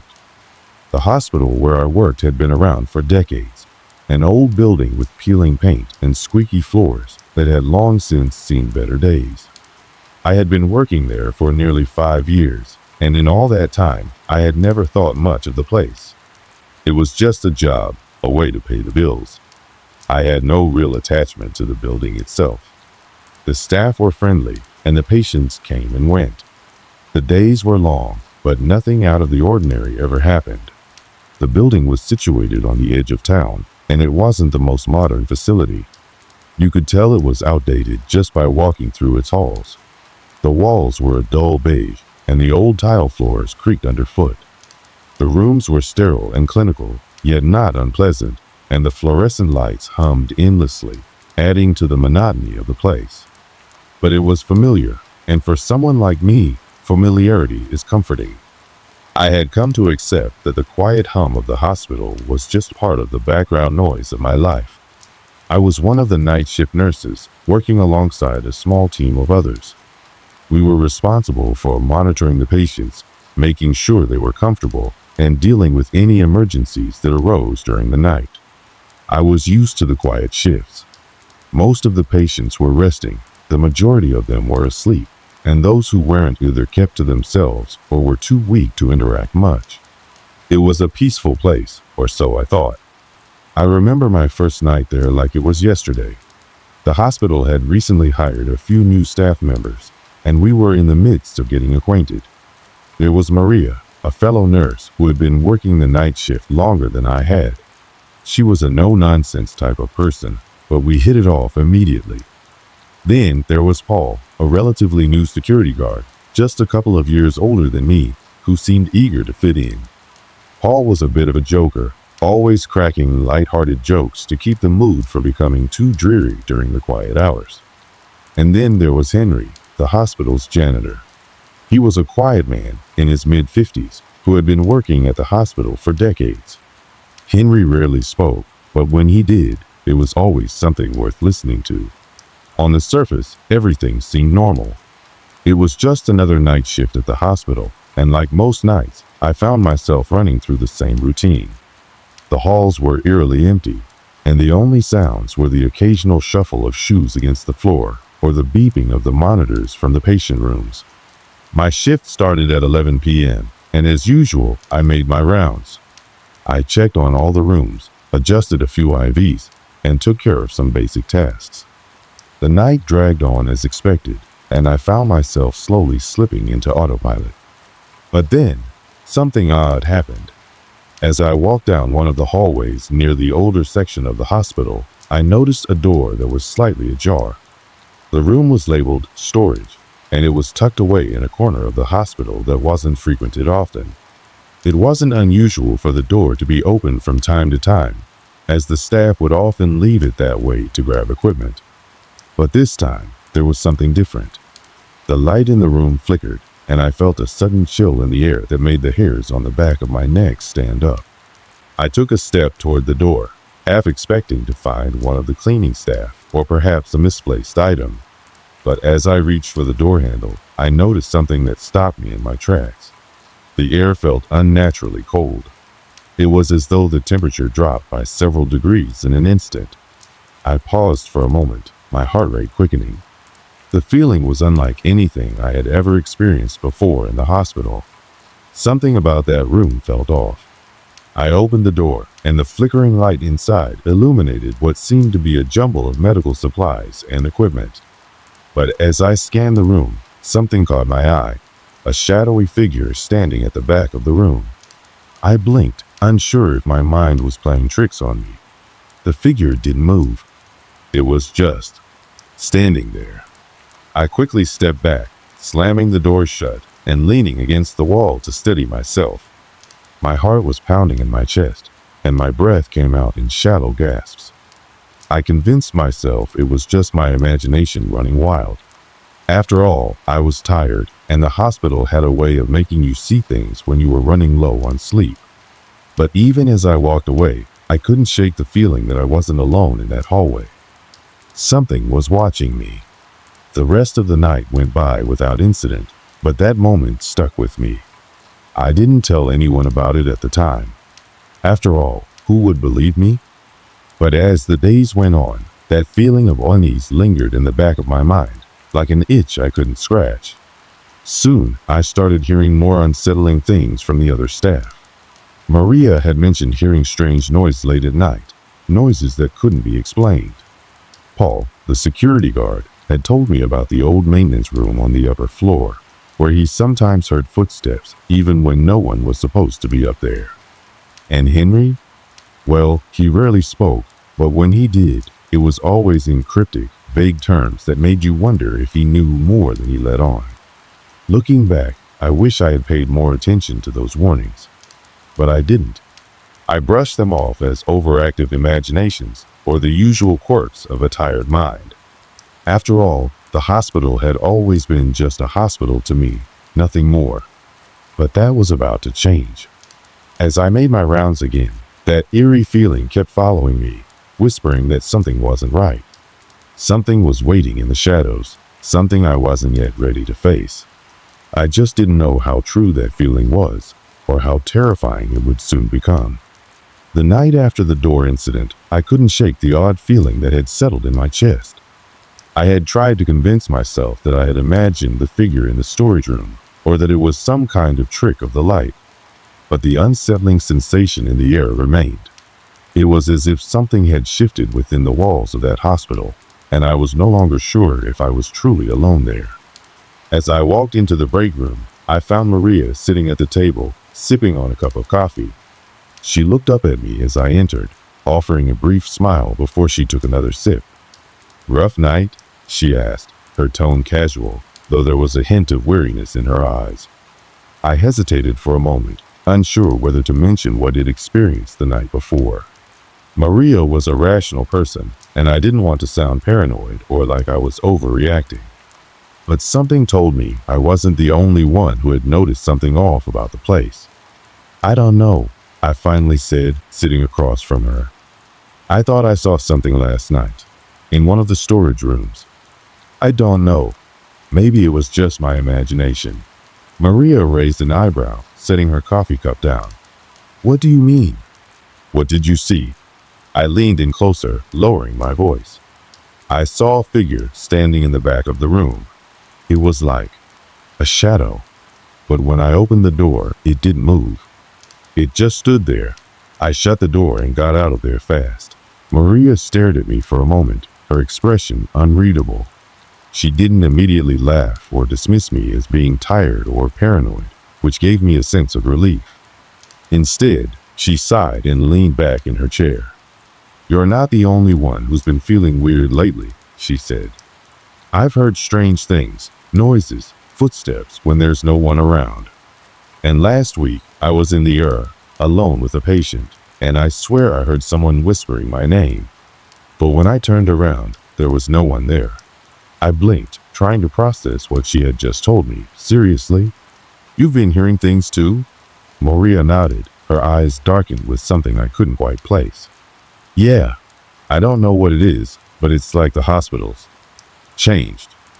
It doesn't feel the same anymore." Her words sent a shiver down my spine. I had brushed off my own experience, but hearing Maria's story made me wonder if it wasn't just my imagination after all. Maybe there was something going on in that hospital, something that neither of us could explain. "Maybe we're just overtired," I said, trying to reassure myself more than her. "It's been a long week. Maybe we just need a break." Maria didn't say anything for a moment, but her silence spoke volumes. There was a palpable tension in the air, something unspoken that hung between us. We both knew that this wasn't just about being tired. Something was wrong, and it was only a matter of time before we would have to face it head on. That night, I was assigned to a different floor than usual, working alongside Paul, the security guard. We had become friends over the past few months, and we often found ourselves chatting during the quieter hours of our shifts. He had a way of lightening the mood with his jokes, and I appreciated the distraction from the monotony. As we made our rounds that night, I couldn't help but notice that the hospital seemed quieter than usual. The usual hum of fluorescent lights was absent, and the air felt colder than it had the night before. I shivered involuntarily as we passed the hallway near the storage room, my eyes flicking nervously to the door I had avoided earlier. Paul noticed and raised an eyebrow. "What's up with you?" he asked, sounding amused. "You look like you've seen a ghost." I hesitated, unsure how to explain the unease I felt. I don't know. I guess I'm just tired." "Yeah, I get that. But you've been acting weird since last night. Did something happen?" I glanced at the door again, the one that led to the storage room, and for a moment I swore I saw a shadow move across the hallway. My heart skipped a beat, and I quickly looked away, not wanting to draw attention to it. "I'll tell you later," I said, forcing a smile. "It's nothing. Just don't go into that storage room." Paul laughed, oblivious to my growing sense of dread. "You're starting to sound like one of those creepy stories people tell. What's next?" "The hospital is haunted." At his words, a chill ran down my spine. I didn't want to believe it, but what had happened to me the night before, what Maria had shared with me, felt too real to ignore. Still, I didn't want to bring up the possibility of something supernatural. It felt ridiculous. Let's just finish the rounds, I said quickly, trying to push the thought out of my mind. We continued on, checking rooms and ensuring everything was in order. But as the night dragged on, the strange occurrences seemed to intensify. The lights above us flickered intermittently, casting long, unsettling shadows across the hallway. The silence that usually accompanied our shift was broken by odd noises, soft footsteps behind us when no one was there, faint whispers that seemed to echo in the distance. At first, we both tried to ignore it, chalking it up to fatigue or our overactive imaginations. But the longer we worked, the more the sense of unease grew. It was as if the hospital itself was alive, watching us, waiting for us to acknowledge its presence. By the time we reached the elevator at the end of our rounds, Paul seemed to have noticed the strange atmosphere as well. He was fidgeting, his eyes darting around nervously. "Okay, now this is starting to get weird," he said, his voice tinged with concern. "I keep hearing things, and it's I don't know, like something's following us." I nodded, my own nerves on edge. "I know, I heard it too. It's like we're not alone." As we stood in front of the elevator, waiting for the doors to open, I couldn't shake the feeling that something, or someone, was standing just out of sight, watching us from the shadows. I tried to shake it off, but the sensation was overpowering. The elevator finally dinged open, and as we stepped inside, the doors slammed shut behind us with a force that made me jump. Paul and I exchanged uneasy glances, both of us aware of the tension that had been building between us. We arrived at the main floor without incident, but the sense of dread lingered. We finished our rounds, but by the time my shift was over, I couldn't shake the feeling that something was terribly wrong. The hospital, once familiar and comforting, now felt like a dark, haunted place, and I had no idea what was lurking inside its walls. The days that followed felt like they had stretched into weeks. With every shift, I could feel the atmosphere in the hospital becoming heavier, more oppressive. What had started as a vague sense of unease now permeated every corner of the building. It wasn't just the whispers, the flickering lights, or the strange shadows that seemed to move on their own anymore. It was the sense that something, or someone, was always watching, waiting for the right moment to reveal itself. Maria and I had become more aware of the strange occurrences, and each night seemed to bring more unsettling events. It was no longer just the storage room I avoided. The entire hospital felt off. It started small, the flickering of lights in the corners of the hallways, a door creaking open on its own, only to slam shut seconds later.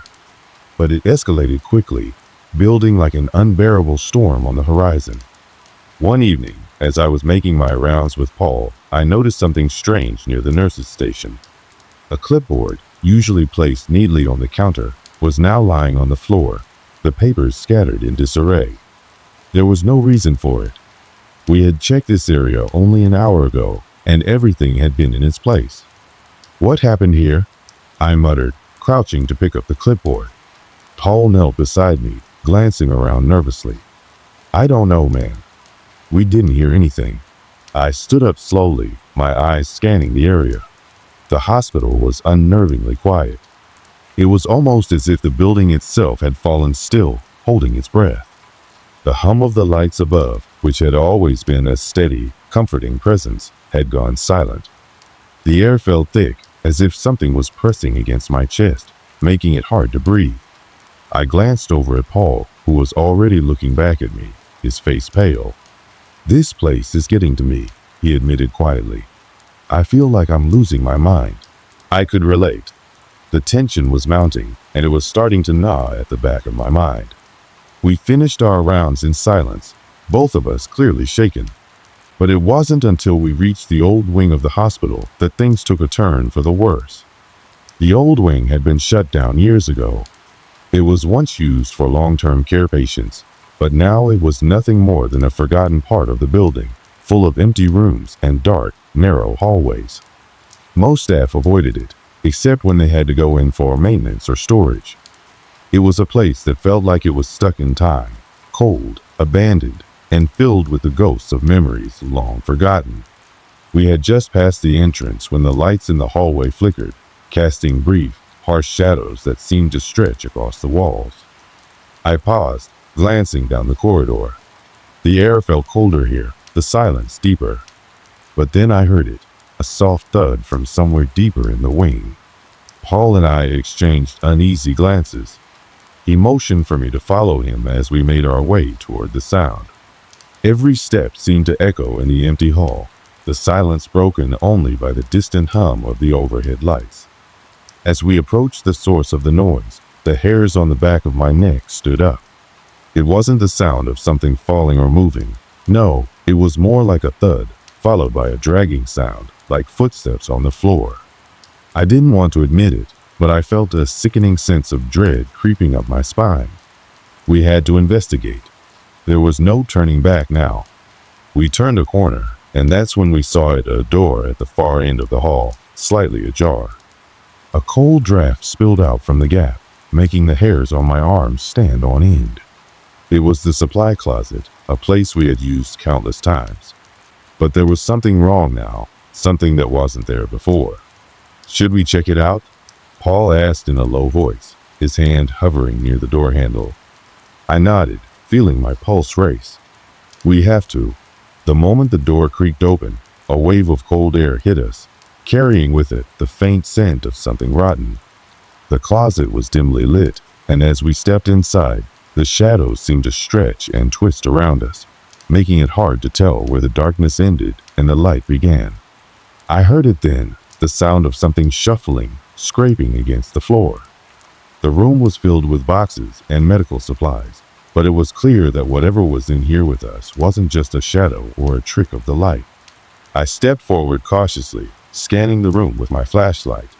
But there was nothing. No person, no object, just empty shelves and boxes stacked haphazardly. I felt a cold sweat trickle down my back as I turned to Paul, who looked just as confused and frightened as I felt. "Did you hear that?" he whispered. I nodded. "Yeah, but there's nothing here." We turned to leave, but as I took a step toward the door, I froze. Something was wrong. I couldn't place it, but the air in the room had shifted. It felt heavier, more oppressive, as if the walls themselves were closing in on us. I looked up at Paul, who had gone pale. His eyes were wide with fear, and he was staring at something behind me. I turned slowly, my heart racing, and that's when I saw a figure standing in the corner of the closet, just out of the beam of my flashlight. It was tall, its features obscured by shadows. The air seemed to vibrate with an unnatural stillness, and for a moment I was frozen, unable to move or speak. Then the figure moved, slowly, its shape shifting as it stepped closer, and I could see now that its face was gaunt, hollow, with dark, sunken eyes that seemed to pierce through me. My breath caught in my throat as I tried to back away, but my legs would move. Paul didn't wait for me. He bolted from the room, running down the hallway and leaving me standing there, alone with whatever that thing was. My heart was pounding in my ears as I scrambled to follow, but when I reached the hallway, there was no sign of Paul. I called out his name, but my voice cracked in the empty space, swallowed up by the silence. I turned back toward the storage room, my hands trembling as I reached for the door. But when I opened it, the room was empty. The figure was gone. I stood there for what felt like an eternity, the silence pressing in on me from all sides. I could still feel the cold, the weight of the air, and the terrifying knowledge that something was wrong in this place, something far worse than just faulty wiring or strange noises. The events of that night left me shaken, but they also pushed me to take action. The unease I had been feeling for days now made sense. It wasn't just a feeling, it was a warning. I had to get to the bottom of it. And if I didn't, I was afraid I might never leave this hospital alive. The next night, I gathered a small group of staff, Maria, Paul, and a couple of the nurses, to see if we could figure out what was really happening. We knew we couldn't ignore it any longer. Something in this hospital had changed, and I was certain we weren't the only ones who had noticed. As we made our way back to the old wing, the building felt colder than ever before. Every sound seemed amplified in the oppressive silence, and the lights above flickered sporadically, as if to signal that we were trespassing into a place where we didn't belong. But we pressed on, determined to uncover the truth, no matter what it took. The further we went into the old wing, the stronger the sensation grew, the sense that something was watching us, waiting for us to make the wrong move. I couldn't help but feel that we were being drawn into something we didn't fully understand, and that whatever was behind the strange occurrences would stop at nothing to keep its secrets hidden. The night had settled in, thick and impenetrable. There was no escaping the gnawing sense that something was waiting for us, lurking just out of sight in the dark corners of the hospital. I could feel it deep in my chest, a deep, primal fear that seemed to vibrate through the air itself. The tension had been building for days, and now it was almost unbearable. Each creak of the floorboards, every flicker of the lights, sent my nerves spiraling into overdrive. We were back in the old wing, more determined than ever to uncover the truth. The air was colder here than in the rest of the hospital, the walls damp with mildew, the stale smell of old memories pressing in on us. The group had grown quiet, each of us aware that we were walking into the unknown. I could hear my heart thudding in my chest, the sound deafening in the otherwise silent building. We reached the end of the hallway, where the door to the storage room had been left ajar the previous night. It was now eerily quiet, and I couldn't help but feel the cold grip of fear tightening in my chest. The door was open just slightly, but there was no sound coming from within. "Are we really doing this?" Paul whispered, his voice barely audible. I didn't respond at first, my mind racing with questions, but no answers. I felt a sense of dread, unlike anything I had experienced before. But there was no turning back now. I pushed open the door slowly, trying not to make a sound, and immediately the temperature dropped. A chill rushed over me, and I shivered involuntarily. Inside, the room was exactly as it had been the night before, empty, save for the rows of medical supplies and old boxes stacked haphazardly. But this time, there was something else. A shadow, almost imperceptible, moved across the far wall, and for the briefest moment, I thought I saw something out of the corner of my eye. Then the air grew thicker, and it hit me, a feeling so strong it nearly knocked the breath out of me. It wasn't just cold now. It was suffocating, like the walls were closing in on us. And there was a sound, a low, almost inaudible hum, vibrating through the very floor beneath us. Maria stepped forward cautiously, her hand trembling as she reached out to touch one of the nearby boxes. The hum grew louder, almost as if it was reacting to her movement. Then it stopped, leaving an oppressive silence in its wake. "What was that?" Paul asked, his voice shaking now. He was standing near the door, his back to the hallway, as if he was ready to bolt at any moment. "I don't know," I whispered, my voice barely above a breath. The hairs on the back of my neck were standing on end, and my stomach twisted with unease. Something was here. Something was watching us, and I knew it. Suddenly, a door on the far side of the room slammed shut with a deafening bang. We all jumped, the sound echoing in the stillness, and our eyes snapped toward the source. There, standing in the doorway to another darkened hall, was the figure. It wasn't like the shadow I had seen before.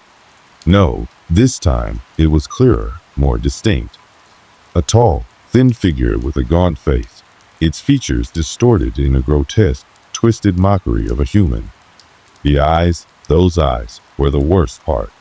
Hollow, dark, and empty. There was no life in them. No humanity, just darkness. I froze, unable to move, unable to speak. It was as though my body had betrayed me, locking up in the face of this thing. The figure tilted its head, its movements jerky and unnatural. Then, without warning, it stepped into the room. I felt a chill run through my bones as it moved closer, its feet dragging across the floor with an eerie scraping sound. Maria gasped, taking a step back, but it was as if the room itself was pushing her forward. She stumbled, almost falling, but managed to steady herself just in time. Paul was already backing away, his face drained of color. "Get out," Paul shouted, panic rising in his voice. His words barely made it past his lips before the figure lunged at him. It was swift, too swift. Before any of us could react, it reached Paul, grabbing him by the arm with inhuman strength. He screamed, a raw, desperate sound that filled the room, but it was quickly cut off as the figure twisted his body violently. I heard a sickening crack as Paul's arm was wrenched out of its socket, and my stomach turned. I couldn't breathe. My mind was screaming at me to move, to help, but my body remained frozen in place. The figure's cold, empty eyes locked onto mine, and for the briefest moment, I thought I saw something human beneath the darkness. A flash of recognition, maybe, or perhaps it was just my mind playing tricks on me. But whatever it was, I couldn't tear my gaze away. Maria, her fear now overtaken by desperation, rushed forward, grabbing a nearby metal pipe from the floor. She swung it at the figure with all her strength, the metal making contact with its chest. There was no sound of impact, just a sickening, muffled thud as the pipe went right through it, as if it had no substance, no form. The figure didn't even flinch. It turned toward her, its eyes darkening even further, and it let out a guttural, inhuman growl. Maria screamed, backing away in terror, but it was already on her. I finally snapped out of my stupor, my body moving on instinct as I rushed toward them. But before I could reach Maria, the figure turned its attention back to me, its mouth stretching open impossibly wide, as though it was about to devour me whole. It was then that I felt it, the overwhelming sense of dread, of something deeply wrong, settling in the pit of my stomach. I realized, in that moment, that this wasn't just a random haunting. This thing wasn't something we could fight. It wasn't just a ghost or an entity. It was something far darker, something ancient, something that had been waiting for us all along. My chest tightened, and I struggled to breathe as the figure stepped closer, its shadow consuming everything around it. Then, with a burst of adrenaline, I grabbed Maria's hand, pulling her toward the door. I couldn't think, couldn't process what was happening. All I knew was that we had to get out. Now. We ran, the sound of the figure's footsteps echoing behind us, its screeching growls reverberating through the walls. The building felt alive, pulsating with an energy that seemed to be feeding off our fear. We reached the stairwell, our lungs burning as we ascended the steps 2 at a time. But I could feel it pursuing us, gaining on us with every step. We didn't stop until we were out of the building, gasping for air as we collapsed onto the grass outside. The hospital loomed behind us, its dark silhouette a constant reminder of what we had just escaped. We didn't know what we had faced inside that place, but one thing was clear. It wasn't over. It wasn't over, not by a long shot. The cold air outside the hospital was almost a relief after the suffocating atmosphere we had left behind. I could feel my pulse hammering in my throat, and every step away from the building felt like a small victory. The image of the figure was seared into my mind, and I couldn't shake the sensation that it was still watching us, waiting for us to let our guard down. But there we were, standing in the grass, away from the horror, and yet, nothing felt truly safe. I looked over at Maria and Paul, both of them just as shaken as I was. "Are we done?" Paul's voice cracked as he looked back toward the hospital. His face was pale, his eyes wide with fear, but there was something else too, a deep sense of disbelief. I could tell he was struggling to make sense of what had just happened. "I don't know," I said, my voice strained. "I don't think we can just walk away from this. What was that thing? And why did it come after us?" Maria, her hands trembling, nodded. She was holding on to herself like she was trying to stop herself from shattering into pieces. It didn't feel like a ghost. It was different, like it was alive, but not alive. "It's like it knew us." The words hung in the air, too heavy to ignore, and I knew we were all thinking the same thing. There was something personal about it. Something that went beyond the walls of that old hospital. It wasn't just haunting us, it was hunting us. I couldn't shake the feeling that we had missed something important. The events leading up to our encounter, the way the room had felt so cold, the way the figure had come for Paul first, the way it seemed to target us individually. It wasn't random, and I knew it. But what did that mean? Why us? I don't think we can leave it like this, I said, my voice low and firm. I don't know how, but we need to go back. We need answers. Paul looked at me, eyes wide with fear. Are you out of your mind? You want to go back there? After what just happened? It's not safe, man. We barely made it out alive. I'm not talking about going back right now, I said, my tone a bit sharper. But we need to figure out what happened. We can't just walk away and pretend like this was a one-time thing. It's not over. Maria was quiet for a long time, her eyes searching the ground beneath her feet.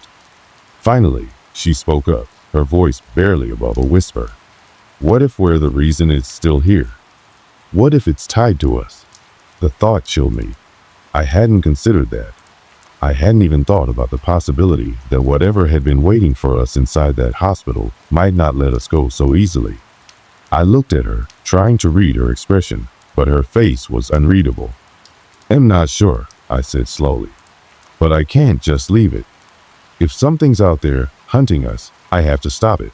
We have to stop it. We sat there in the grass for what felt like hours, each of us lost in our own thoughts. The hospital loomed behind us like a dark shadow, but it was also the place where the answers lay. If we didn't go back, if we didn't find out what had been unleashed on us, I didn't think we'd ever feel safe again. The decision was made, but the fear was still there, a constant companion. The night felt oppressive, as if the darkness itself was pressing in on us, reminding us of the horror we had narrowly escaped. We needed to go back, but the thought of returning to that cursed place filled me with dread. Well, go back tomorrow, I said, trying to sound confident, though I knew none of us felt that way. We need to prepare. We need to know what we're up against. The rest of the night passed in uneasy silence. We didn't speak much. We couldn't. Words didn't seem enough to explain what we had seen, what we had felt. We didn't even talk about what had happened to Paul, his arm dislocated by the thing's unnatural strength. He had gone to the hospital earlier, getting it patched up, but it wasn't just the physical pain that lingered. It was the emotional and psychological toll that was heavier than anything else. The next day, the air was thick with the weight of our decision. We gathered our things, packed what little equipment we could, and set out toward the hospital again. This time, there was no sense of curiosity in the air. It was just fear of what we had seen and what we knew was still waiting for us inside. As we approached the hospital, the building seemed to loom even larger than before, its windows dark, its structure more imposing. It felt like the entire place was alive, breathing in the stale air. I could feel the hair on the back of my neck standing up as we got closer. Every step felt heavier than the last. When we entered the hospital again, everything was just as we had left it, silent, cold, and decaying. But there was something different. The air felt thicker, the atmosphere heavier. We moved cautiously, as though we were stepping into the lion's den. I think we need to go straight to the old wing, Maria said, her voice trembling, but determined. That's where we saw it. That's where it came from. I nodded, my heart pounding in my chest. The dread I had felt the night before was still with me, but now it was stronger. It was as if the very building was pulling us toward it, as though it was feeding off our fear, coaxing us deeper into its dark heart. We reached the old wing, and everything was eerily silent. The door to the storage room was shut tight, but I couldn't shake the feeling that whatever we had encountered before was still there. Waiting. Paul looked at me, his face a mask of terror. I don't know if I can do this. I don't think I can go any further. I understood his fear. I felt it too, but there was no turning back now. We have to, I said. We're not leaving until we know what we're up against. We opened the door, and as soon as we stepped inside, the temperature dropped. A familiar, suffocating chill filled the room, and I felt my breath catch in my throat. The air was thick with something I couldn't quite place. A presence, a pressure that seemed to push in from all sides. The room was exactly as it had been before, except this time, it felt even more oppressive. The shadows seemed to stretch longer, the the corners darker. I could feel the weight of the thing's presence, like it was there, watching us, waiting. And then it happened. The figure appeared again. This time, there was no hesitation, no gradual approach. It stepped into the room, its long, gaunt form casting a shadow that seemed to swallow everything around it. The eyes, those hollow, empty eyes, locked onto me, and I could feel my heart stop. We had come for answers, and this time, we weren't going to leave without them. The figure stood in front of us, its eyes hollow and infinite, like two black voids that devoured everything in their path. I could feel the sweat trickling down my neck, my pulse thudding in my ears. Every inch of my body screamed at me to run, to escape, to leave the hospital and never look back. But we didn't. We couldn't. We were standing in the place where it had all begun, and I knew that if we left without facing it, it would never let us go. The figure didn't move, but I could sense its presence, its weight pressing down on us. It felt like the room was closing in, like the walls were bending toward us, suffocating us. Maria and Paul stood by my side, their bodies stiff with fear, their eyes wide, but none of us spoke. It was like the air had been stolen from our lungs, and all we could do was watch as the figure loomed before us. We had no weapons, no plan, but we had something else, something more powerful than fear. We had each other, and maybe that was the key. Maybe that was why it had targeted us, why it had chosen us. We weren't just random victims. We were connected to the hospital, to whatever had happened here years ago. The figure wasn't just a manifestation of death. It was a manifestation of the past, of the pain and suffering that had been buried in the walls of the building. And if we didn't confront it, if we didn't face what had been left behind, it would keep coming after us. I took a deep breath and stepped forward, my legs trembling beneath me, but I didn't stop. We had come here to get answers, and I wasn't leaving without them. The figure didn't move. It just stood there, watching. "Who are you?" I asked, my voice shaky but determined. The air seemed to thicken, and the temperature dropped even lower. I could feel the chills sinking into my bones, but I stood my ground. "What do you want from us?" It was then that I realized it wasn't just a ghost. It was more than that. It was an entity, a force that had been unleashed from the depths of the hospital's history, from the suffering and pain that had been inflicted upon those who had been trapped here long before we arrived. It was the remnants of something that had been left behind, something that couldn't rest. It was angry, but it was also lost. It had no purpose other than to torment. The silence stretched between us, thick and suffocating. Then, as if on cue, the figure took a step forward. My heart stopped. I wanted to run, to scream, to do anything, but I couldn't move. I was frozen in place, trapped in the face of this nightmare. But then something unexpected happened. As the figure drew closer, something changed. The oppressive presence, the fear that had been suffocating us, began to lessen. It was like the weight of the room had been lifted, and in its place was something else, something softer, more vulnerable. For the first time since we'd encountered it, the figure seemed to falter. It didn't move toward us anymore. It just stood there, its hollow eyes fixed on us. And then, in a voice that sounded like a distant echo, it spoke. "Leave!" The word was simple, yet it was filled with so much pain, so much sorrow. I could feel the anguish behind it, the weight of years of suffering, and for a moment, I almost felt sorry for it. This wasn't a creature of pure evil. It was a victim of its own creation, trapped in a cycle it couldn't escape. "Why?" Maria whispered, her voice trembling. "Why are you doing this?" The figure didn't answer, but its eyes shifted, and I felt a sudden understanding wash over me. It wasn't seeking vengeance.